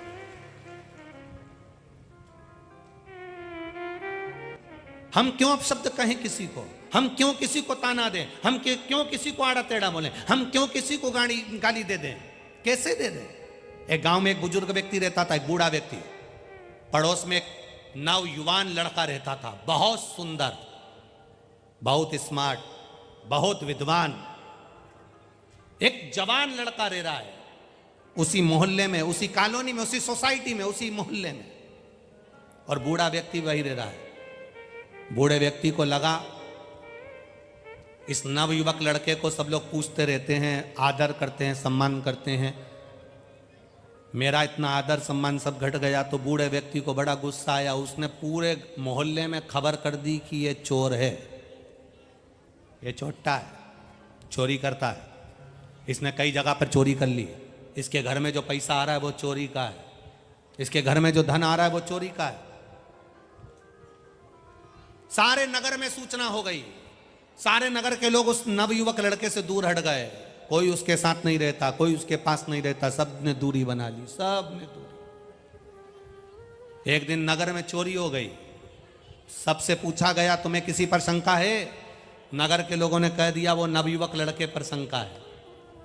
पुलिस वाले आए, नवयुवक लड़के को पकड़ कर ले जाकर थाने में बंद कर दिया। अदालत में केस चला, केस चला, उसके कोई सबूत नहीं मिले, जज ने उसको रिहा कर दिया। उस नवयुवक लड़के की आंख में आंसू भरे और रोता हुआ सोचता है मैंने कभी किसी का बुरा नहीं करा, आखिर इन बुजुर्ग ने मेरे साथ में ऐसा क्यों करा, क्यों मुझ पर ऐसी टिप्पणी कर दी, क्यों मुझे गलत कह दिया। मैं तो चोर भी नहीं था, अपशब्द भी नहीं कहता था, केवल अंदर की ईर्ष्या ने उस बुजुर्ग के मुख से उसके लिए गलत टिप्पणी करा दी। अंदर की ईर्ष्या। कर्ण और अर्जुन में कोई बैर नहीं था। पांडव और कर्ण में कोई बैर नहीं था। माता कुंती का पुत्र ये भी है तो माता कुंती का पुत्र वो भी है। कर्ण में और पांडवों में कोई बैर नहीं था, केवल अंदर की ईर्ष्या हमें नफरत पैदा कर देती है, अंदर की ईर्ष्या। बुजुर्ग के ऊपर पंचायत बिठाई गई, उस नवयुवक लड़के ने पंचायत बिठाई, सरपंच को बुलाया, पंचायत को बुलाया कि इनने मेरे ऊपर गलत टिप्पणी करी है, इनको सजा होना चाहिए। बुजुर्ग व्यक्ति ने सरपंच को और पंचायत को बुलाकर कहा मुझसे गलती हो गई, जो मैंने टिप्पणी कर दी, आड़ा टेढ़ा कह दिया, क्षमा कर दो, कोई मेरे लिए दंड हो तो मैं भोग सकता हूँ, आप बोलोगे मैं जैसा कर सकता हूँ। सरपंच ने कहा एक कागज ले जाओ, इस कागज पे तुम्हें जो लिखना है लिख दो, और कागज के टुकड़े टुकड़े कर कर बाहर फेंक दो तुम्हारे घर के, जाओ कल निर्णय करेंगे। सरपंच के कहने से बुजुर्ग ने कागज पर लिखा, उसके टुकड़े टुकड़े कर कर घर के बाहर फेंक दिया। आया बुजुर्ग, नवयुवक लड़का भी आया, आज निर्णय दीजिए इस बुजुर्ग का क्या करना है। सरपंच ने कहा जाओ, जो टुकड़े तुमने फाड़ कर कागज के फेंके थे उसको उठा कर लाओ, सारे के सारे, पूरे के पूरे चाहिए। बूढ़ा व्यक्ति बोला वो तो हवा में उड़ गए होंगे, अब वो कहाँ हाथ में आएंगे, अब तो वो मेरे पास आ ही नहीं सकते।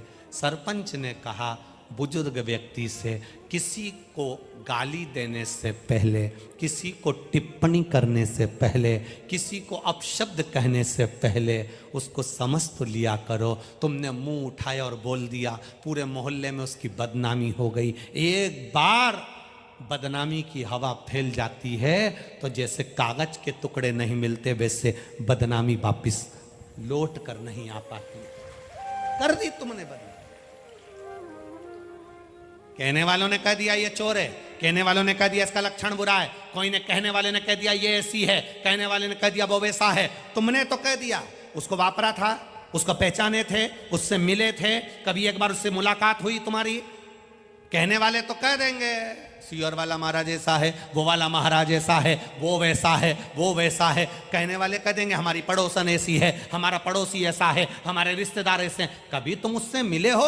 एक बार पहले उससे मिलकर देखो, और मिलने पर तुम्हें महसूस हो कि ये गलत है तो फिर गलत कहो, अन्यथा किसी पर गलत टिप्पणी कर देने पर हमारी जिंदगी भी नरक हो जाती है, हम कहीं के नहीं रह पाते। क्यों उंगली उठा?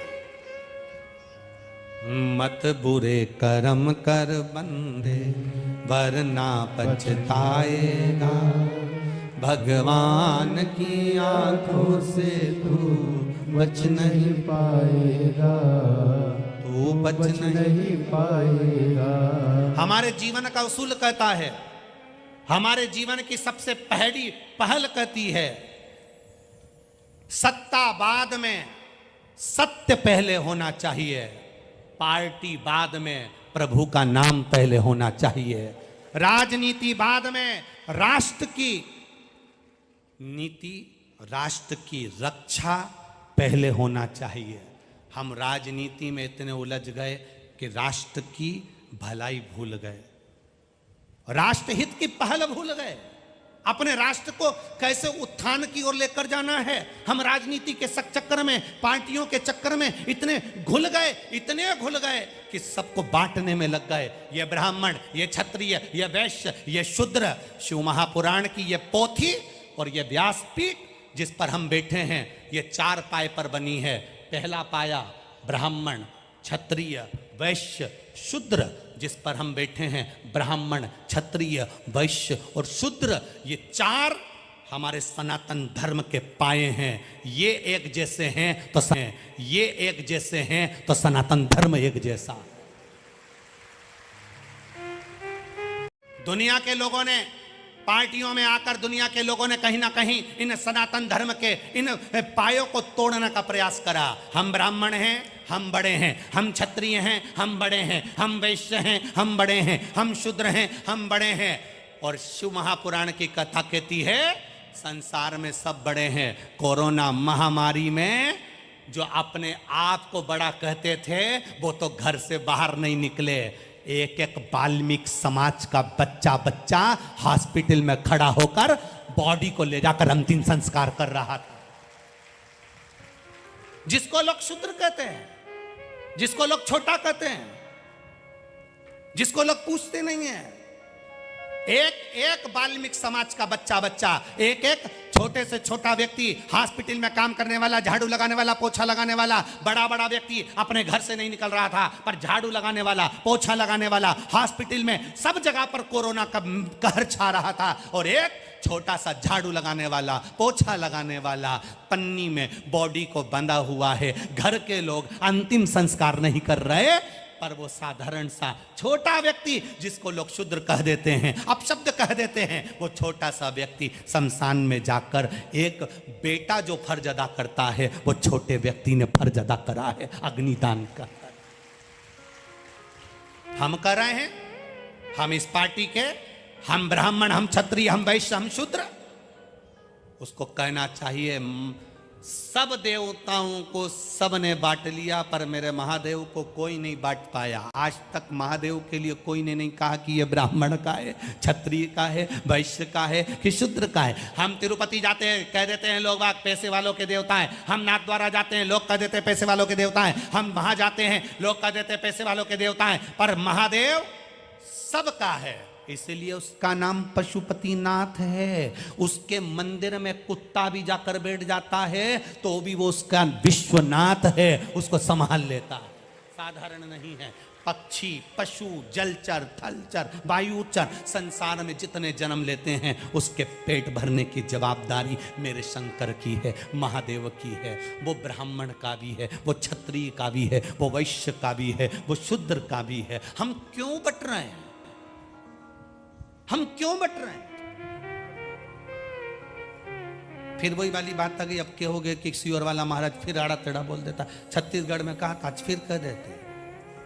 नोट लेकर चोर गायब हो जाता है और वोट लेकर, अब तुम बोल दो, वोट लेकर।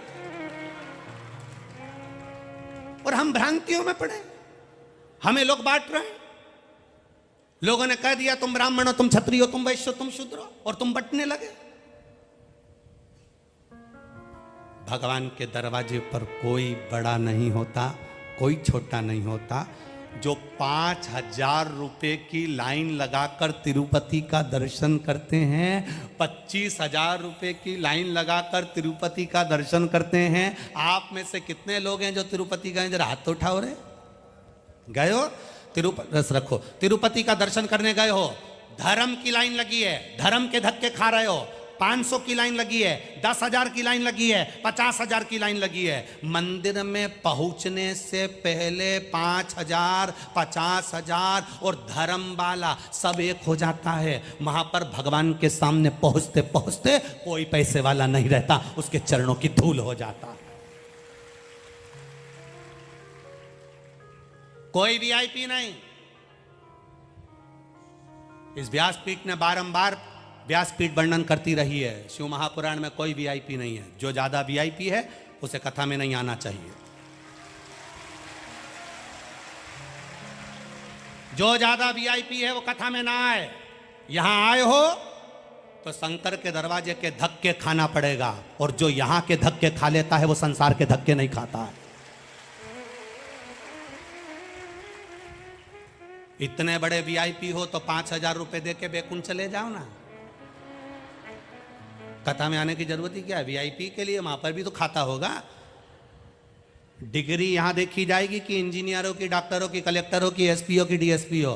तुम्हारी डिग्री केवल यहां पर देखेंगे, वहां तो एक ही डिग्री देखेंगे, श्री शिवाय नमस्तुभ्यम।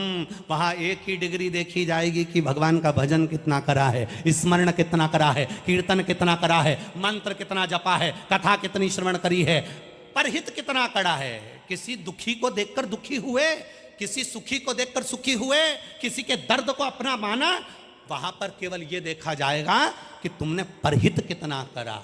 यहाँ पर तो लोग डिग्री देख लेंगे, साहब डॉक्टर है, साहब सीए है, साहब इंजीनियर है, साहब कलेक्टर है, साहब मिनिस्टर है। यहाँ डिग्री देखेंगे, वहाँ नहीं देखेंगे, वहाँ कुछ नहीं देखेंगे। वहाँ तो केवल इतना देखेंगे, आकोला के पास में कथा हुई थी, 9 किलोमीटर दूर राजेश्वर की धरा पर कथा हुई थी। सियोर वाला महाराज आया था, कथा चल रही थी, चौरसिया परिवार, दुबे परिवार जजमान था, उन्होंने कथा करवाई थी। तू अपना घर छोड़ के उनके कथा सुनने दरवाजे तक गई कि नहीं गई? क्योंकि भगवान कृष्ण ने भी रुक्मणी जी से कहा था, तू श्रृंगार करके जगदम्बा के मंदिर पहुंच जाना। बोलो, बोला था कि नहीं बोला था?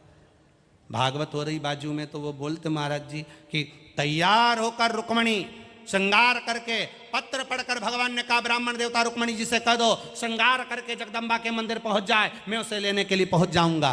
भगवान ने रुक्मणी जी से यह नहीं किया कि तू तैयार होके छत पे खड़ी हो जाना। बोले भगवान कि तू तैयार होके छत पे खड़ी हो जाना? भगवान ने बोला कि तू तैयार होके बाहर चौराहे पे आ जाना? भगवान ने बोला कि तू तैयार होके रोड पे आ जाना? भगवान ने कहा रुक्मणी से कहो श्रृंगार करके जगदम्बा के मंदिर पहुंचे, मैं उसे लेने पहुंच जाऊंगा। भगवान भी ये कहते हैं, श्रृंगार करके भक्ति का तुम महादेव की कथा तक पहुंचो, वो तुम्हें लेने के लिए तुम्हारे दरवाजे पर आ जाए। हम तो जाएं, हम पहुंचे। अरे कितनी कृपा मेरा राजराजेश्वर करा है, जरा सोचो तो।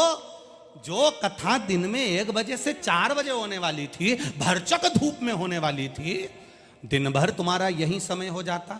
सुबह से आकर जगह संभालते, रात को घर पहुंचते। कितनी कृपा राजराजेश्वर ने करी। सवेरे 8 बजे से कथा रख दी, बस मुंडा धो ब्रश करते करते ही कथा में पहुंच जाओ और रोटी खा के घर जाओ, सीधा काम। कितनी कृपा करा वो, कितनी दया करी उसने, कितनी करुणा करी उसने, जरा विचार करिएगा।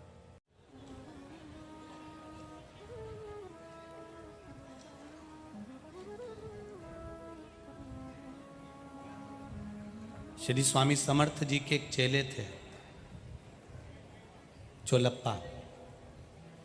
सुना है कि नहीं सुना? नाम सुना है? जम के तो बोलो, सुना है ना चोलप्पा को?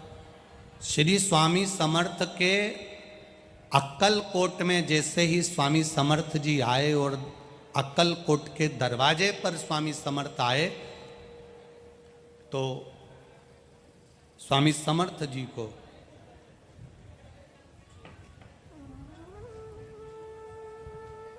बैठे हुए थे मौन, चुप।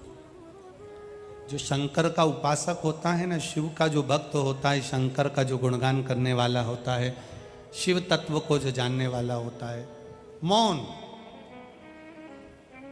उसे कोई मतलब नहीं तुम क्या कर रहे हो, तुम्हारे कर्म का दंड तुम्हें भोगना है। स्वर्ग भी तुम्हें भोगना है और नरक भी तुम्हें भोगना है, कोई दूसरा नहीं भोगे।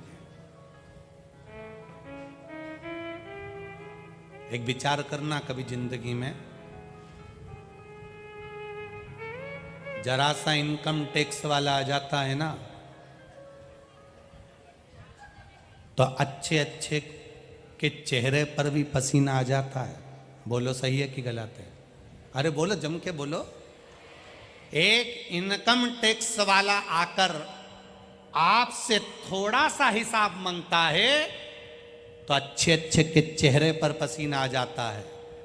वो इनकम टैक्स वाले ने तो तुमसे साल 2 साल 4 साल का हिसाब मांगा तो पसीना आ गया। वो तुमको जन्म से लेकर मृत्यु तक का हिसाब मांगेगा कि पृथ्वी पर जाकर करा क्या था। तो जरा विचार करिए, यहां तो पसीना ही छूटा है, वहां क्या क्या छूट जाना है, विचार करिएगा जरा। एक जरा सी फाइल दिखाने में पसीना छूट रहा है, जरा सी फाइल। और जब आएगा जब बुलावा तो जाना पड़ेगा, काया कुटिर खाली करना पड़ेगा। आए किस जमानत न होगी, पल्ले में गर कुछ अमानत अमानत न होगी। आएगा नोटिस जमानत न होगी, पल्ले में तेरे कुछ अमानत न होगी। यम की पौड़ी पे चढ़ना पड़ेगा, काया कुटीर खाली करना पड़ेगा। किराए के क्वार्टर को क्या संभाले, किराए के क्वार्टर को क्या तू संभाले। जिस दिन तुझे घर का मालिक निकाले, इसका किराया भी भरना पड़ेगा, काया कुटिल खाली करना पड़ेगा। बचपन में हमारे सीहोर में हम 1 रुपए की साइकिल किराए की लाते थे, छोटी सी, छोटे छोटे पहिए होते थे, छोटी सी साइकिल होती थी। मेरा मन कहता है तुमने भी चलाई होगी। जितने लोग आस्था चैनल पर सुन रहे हैं, जितने फेसबुक पर यूट्यूब पर सुन रहे हैं और जितने इस पंडाल में सुन रहे हैं, जब छोटे थे जरा जरा से थान के कपड़े में से हमारी मम्मी दिवाली के कपड़े का थान कटवा के लाती थी, सस्ता वाला। बहन भाई सबके कपड़े सिल देती थी एक जैसे। हमारी मम्मी बड़ी होशियार है हो, सबके कपड़े सिल देती थी एक जैसा, बस सबके। और कभी मेहमान पावना आ जाए तो दिवाली हो जाए, क्योंकि वो जाएगा तो कुछ दे के जाए। इसीलिए शिव महापुराण की कथा कहती है, रोज कथा सुनने आओ तो 3 घंटे की कथा में 8 बजे से 11 बजे तक है, तो 11 बजे जब आरती हो उसके बाद प्रणाम कर कर, भूमि को नमन कर कर, चंदन इस चरणारविंद का, इस जमीन का लगा कर जाना। क्योंकि जब जाते हो तो भगवान भी जाते हुए को कुछ ना कुछ तो दे ही दे। प्रणाम कर कर। तो उस समय पर मेहमान आ जाते तो बड़े खुश हो जाते को कुछ दे के जाएंगे। और मेहमान भी इतने चतुर होते थे कि वो जो घर के बड़े भैया होते थे उनको दे जाते थे, बड़ी बहन को दे जाते थे। अब हमारा नंबर तो तीसरा चौथा। अब हमको, उनको अगर 5 रुपया मिलता था तो हमको तो 1 रुपया ही मिलता था। अब 1 रुपया भी मिलता तो क्या खुशी का तोड़ नहीं। 1 रुपया लेके साइकिल वाले की दुकान पे पहुंच जाते थे। ए भैया 1 रुपया, 1 घंटा मिलेगी साइकिल, जैसी दे रहा हूं बोलो जे वैसी लूंगा, पहले देख लो समझ लो, जैसी साइकिल है वैसी की वैसी लूंगा। अगर टूट फूट हुई तो तुम जानना अगली बार बोलो बोलो जम के नहीं दूंगा। और फिर वो साइकिल लेते छोटी सी, दोनों पांव जमीन पे, और छोरा कौन साथ का, और तेज तेज चलाते, और मालूम पड़े वो साइकिल की चेन उतर जाती, फिर चढ़ाते, फिर बढ़ लेते, और मालूम पड़े साइकिल के आगे के पहिए पर ऐसा मरघाट होता, वो टर टर आवाज करता रहता, फिर उनमें लकड़ी फंसा देते, फिर उसको दौड़ाते, फिर चलाते, और मालूम पड़े एक आध पत्थर पे उचक गई तो पीछे का स्टैंड टूट गया, स्टैंड को रस्सी से बांध लेते, फिर चलाते। 1 घंटा मेहनत करके फिर साइकिल वापिस करते। साइकिल वाला चेक करता और चेक करके कहता तुमने स्टैंड तोड़ दिया, अगली बार मेरी दुकान पर मत आना, कभी तुमको साइकिल नहीं दूंगा, अब मत आना, नहीं दूंगा तेरे को, नहीं दूंगा, नहीं दूंगा। पर कभी कभी इतने चतुर होते अपन कि काका जी प्लीज, काका जी प्लीज, अब नहीं तोड़ूंगा, अब नहीं तोड़ूंगा, अब नहीं तोड़ूंगा। एक बार साइकिल और मिल गई, और मिली, अब की बार जो घुमाई घुमाई तो सीट टूट गई। बस अब तो काका जी ने फिर साइकिल ही नहीं दी, सबको दी, अपने को नहीं दी। बस वो साइकिल और अपना जीवन एक जैसा है। उस परमात्मा ने ये साइकिल दी है, इसको सही से चलाओगे तो मंजिल तक पहुंच जाओगे, नहीं तो पड़ी है। और मान लो एक बार उसने मनुष्य की देह दे दी, दूसरी बार नहीं देगा। वो तो कहीं का पहचान वाला हो तो कह देगा बाबा एक बार और, वंस मोर, भगवान कह देगा ले जा, एक बार फिर ले जा। उसको क्या मालूम था कि सीट तोड़ कर लिया आएगा। अब की बार भी भजन नहीं गाएगा, अब की बार भी राम नहीं कहेगा, अब की बार भी शिव नहीं कहेगा, अब की बार भी कृष्ण नहीं कहेगा, अब की बार भी जो मानव का शरीर मिला है इसको व्यर्थ गवा देगा। अगली बार फिर वो साइकिल, बोलो बोलो जम के, नहीं देगा। इसलिए ये साइकिल जो मिली है इसकी हवा टाइट रखो, हवा निकल जाती है तो फिर साइकिल आगे नहीं बढ़ पाती है। हैंडल सही रखो, कभी कभी दोनों पांव फंसाकर हैंडल को सही करना पड़ता। बोलो सही है कि गलत है? कभी कभी हैंडल उसी तरह कभी कभी कड़क होकर भी घर को सही करना पड़ता है।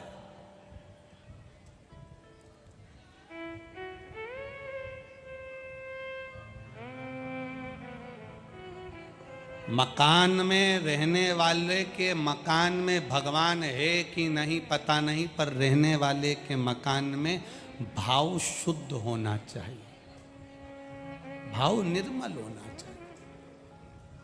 जब भाव शुद्ध होगा तो भगवान मिलेगा।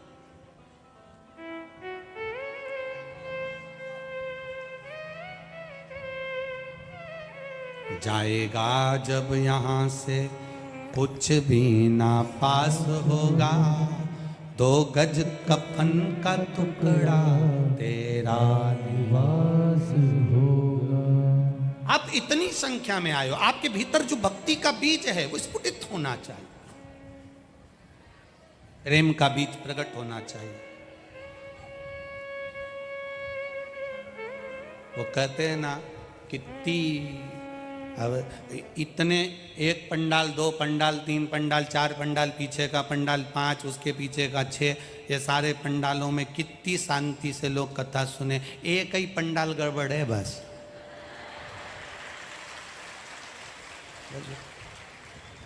अब फिर वही बात है ना, हमको वैसे भी मराठी नहीं आती, पर वो कहते तुमचा आकोला मनी जस्ती गर्दिया है।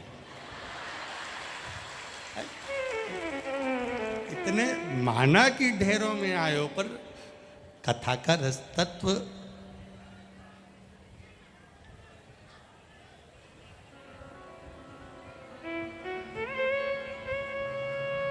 वो क्या पूछते हैं तुम, ठीक तो वो क्या बोलता है मराठी में, तुम्ही सर्वे चांगला है? तो तुम कहीं तकलीफ क्या है? मस्त तो आनंद में तो अपनी मस्ती में जिंदगी जियो, जितनी मस्ती में जीवन को जियोगे उतने आनंद में जियोगे। 1 घंटा साइकिल मिले उसको कितने खुश होकर चलाते थे, बोलो री जीजियो, सही है कि गलत है? साइकिल बेकार भी हो जाती थी तो उसको सही करके फिर खुश होकर चलाते थे।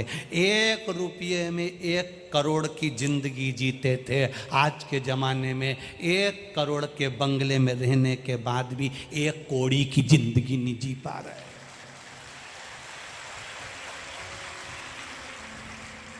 घर में सारे सेट हैं, घर में सोफा सेट है, हाफ सेट है, फुल सेट है, बस आदमी अपसेट है। क्या करो ऐसे सेट का? बस सेट का करोगे क्या? डिनर सेट है, बेड सेट है, सोफा सेट है, ड्रेसिंग सेट है। घर में हमारा सेट भी है, पर 24 घंटे अपसेट है। दिन भर टेंशन में रहता है। उससे 2 बार पूछा मैंने, सिर पे पल्लू भी रख के गई, प्रणाम भी करा, सेठ जी ठीक तो हो? चिल्ला के दौड़ता है, चले जा। अब क्या करे? ऐसा sofa set, dinner set, half set, full set करोगे क्या? क्या काम का? सब सेट हो और आदमी अपसेट है तो उसका कोई मतलब नहीं है। खुश हो, जिंदगी प्रसन्नता में जियो, और जितनी जिंदगी को तुम प्रसन्न होकर जियोगे उतने आनंद में रहोगे। देखो, जो जितना जले, जितना ताना कसे, जितनी अपशब्द बोले, जितनी गाली दे, उनको देन दो। जो तुम मंदिर जाओ, मंदिर जाने पर भी लोग तुमको आड़ा टेढ़ा बोले, बोलने दो। वो जितना जितना बोले, तुम उतनी जोरदार खजूर की चोटी बनाओ, और उतनी खजूर की चोटी बना के न जूड़ा मूड़ा कस के है, जैसी ये जीजी ऑन आई है ना, बस वैसे अलमस्त होकर आनंद के साथ अपनी जिंदगी खुश होकर जी। बस रो रहे हो 24 घंटे, आंखों में जल भरा हुआ है। क्या करना? एक पति पत्नी घूमने के लिए गए पुणे, और जो पुणे घूमने के लिए गए तो पत्नी को सुनार की दुकान पे ले गया। सुनार की दुकान पर देखा, पत्नी ने बहुत सुंदर हार पसंद आ गया। पति ने कहा ले लूं, बहुत महंगा है, होन दे, ले मैं दे दूंगा पैसा। ले लिया। पत्नी ने हार ले लिया। पति ने हार लिया, पति ने कहा पहन ले। पत्नी बोली अभी नहीं पहनूंगी, अपनी शादी की सालगिरह आएगी तब पहन। पति ने कहा पहन ले। नहीं, अभी नहीं पहनूंगी। शादी की सालगिरह आ गई, पति ने कहा पहन ले। अभी नहीं पहनूंगी, देवर के लड़के की शादी होगी ना तब पहनूंगी। संभाल के रखा। पति बोला पहन ले, क्या जाता है, और आ जाएंगे। नहीं, अभी नहीं पहनूंगी, बाद में पहनूंगी। तुम भी ऐसी हो, एक साड़ी ऐसी तैयार करके रखी है, बाद में पहनूंगी, बाद में पहनूंगी। एक दिन पत्नी को चक्कर आया, नीचे गिर गई, चली गई। पति रो रहा, आंखों में आंसू भर भर के खूब रोया। अर्थी तैयारी होने लगी। अर्थी पे तैयारी हुई, उसको सुलाया। पति दौड़कर अंदर गया, सेट निकाल के लाया, सोने का सेट उसे पिनाने लगा। दोस्त कहने लगा पागल हो गया, इतना महंगा सेट इसको पिना रहा है। मैं इसको हमेशा कहता था पहन ले पहन ले पहन ले, ये हमेशा कहती थी पहनूंगी, बाद में पहनूंगी, देवर के लड़के की शादी में पहनूंगी, शादी की सालगिरह होगी तब पहनूंगी, जन्मदिन आएगा तब पहनूंगी। इसको ये ही नहीं मालूम था कि कब जाना पड़ जाएगा। इसलिए मेरी जीजियों और जीजाओं, जो तुम्हारे यहाँ अच्छा अच्छा सामान रखा हो सब पहनो, कब जाना पड़ जाए कोई भरोसा नहीं है। जीवन का क्या ठिकाना, पापड़ बने कि बने रह जाते हैं, इडली सांबर भी धरा की धरा ही रह जाता, कभी कभी तो आदमी निपट जाता। क्या करोगे, करोगी क्या? साथ देती नहीं ये किसी का, क्या भरोसा है इस जिंदगी का। खुश होकर जी, अलमस्त होकर आए हो, शिव कह कर जाइए।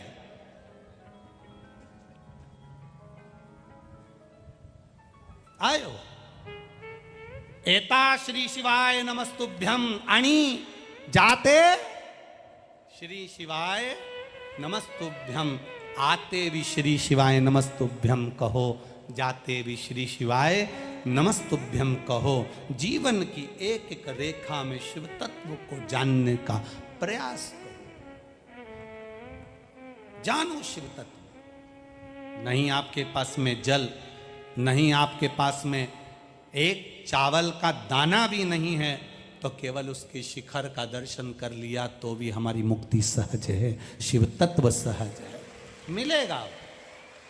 खाली न जाता कोई दर से तुम्हारे, खाली न जाता कोई दर से तुम्हारे। जो आया दिल से, उसे दिल से एक पत्र आया है, देखो, जो आया दिल से उसको दिल से प्रभु ने दिया है।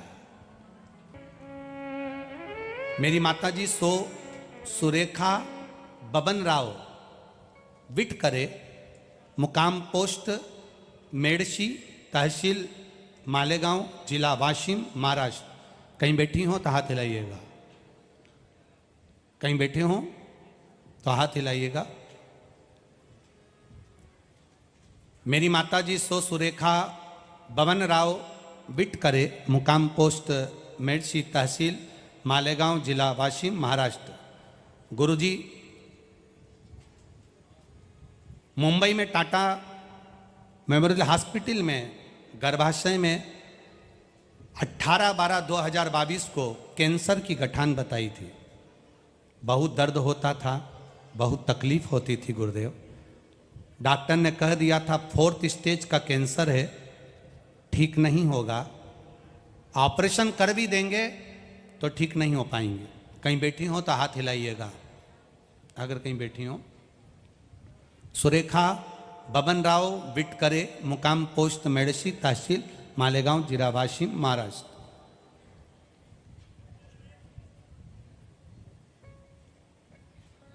टाटा मेमोरियल हॉस्पिटल में मुंबई में दिखाया, कैंसर की गांठ बताई, दर्द बहुत होता था गुरुदेव।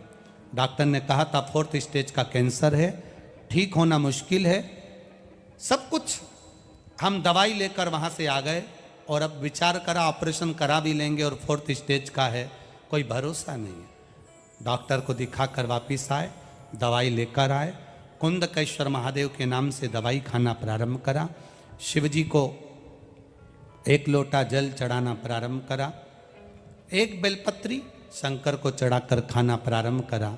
गुरुदेव बाबा की कृपा से, आप कहते हो 3 महीने में बाबा सुनता है, हमने ठीक 3 महीने बाद वापिस वही कैंसर हॉस्पिटल में टाटा मेमोरियल में माँ को दिखाना प्रारंभ करा।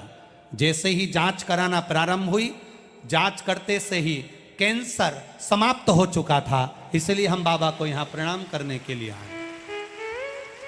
शिव तत्व है, उसको जानना। एक पत्र और बड़ा सुंदर लिखा है, हवाई जहाज बना के भेजा हो।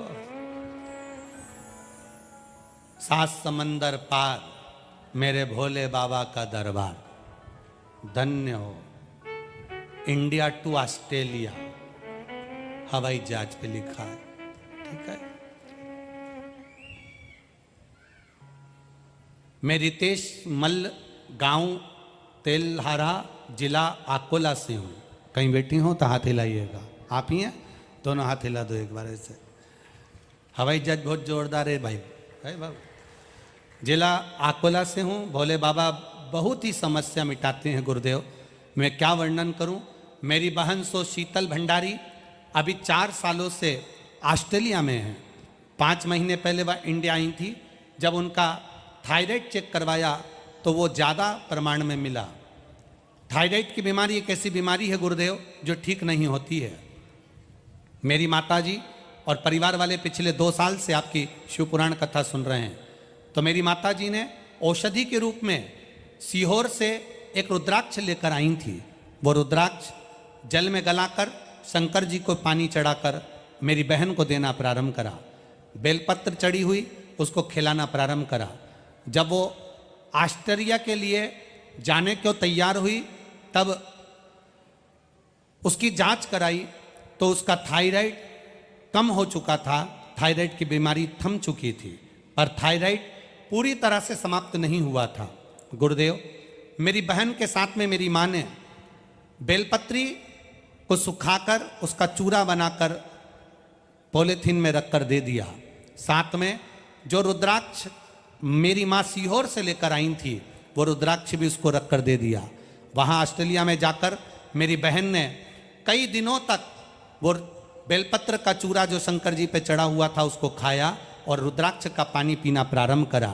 जब डॉक्टर को चेक करवाया तो उसका थायराइड वहाँ ऑस्ट्रेलिया के डॉक्टर के हिसाब से समाप्त हो चुका था।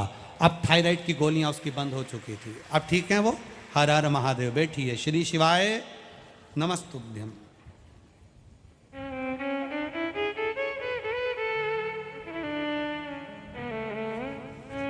खाली न जाता कोई दर से तुम्हारे, मैं भी खड़ा हूँ नन्ही बाह पसारे, अपने हृदय से लगा लो गिरा जा रहा हूँ, उठा लो। शिव तत्व कहता है, भगवान शंकर का चरित्र कहता है, दिल से किया गया गुणगान खाली नहीं जाता। भगवान ब्रह्मा जी ने शिव तत्व को जानने के लिए भगवान के अर्धनारीश्वर स्वरूप का दर्शन भगवान ब्रह्मा जी को भगवान देवाधिदेव महादेव ने कराया है। भाव से जोरदार ताली बजाएं। अर्धनारीश्वर भगवान का सुंदर दर्शन भाव के साथ में अपन सब कर रहे हैं। कथा का आज द्वितीय दिवस है। बहुत ज़्यादा संख्या में, लाखों की संख्या में आप लोग आए हैं। मेरा टेंट वाले भैया से भी निवेदन है, यहाँ पर जो माताएं बैठती हैं इनको धूप लगती है, आप इनके लिए टेंट की व्यवस्था कल अवश्य करें। और पीछे भी बहुत लोग खड़े रहते हैं।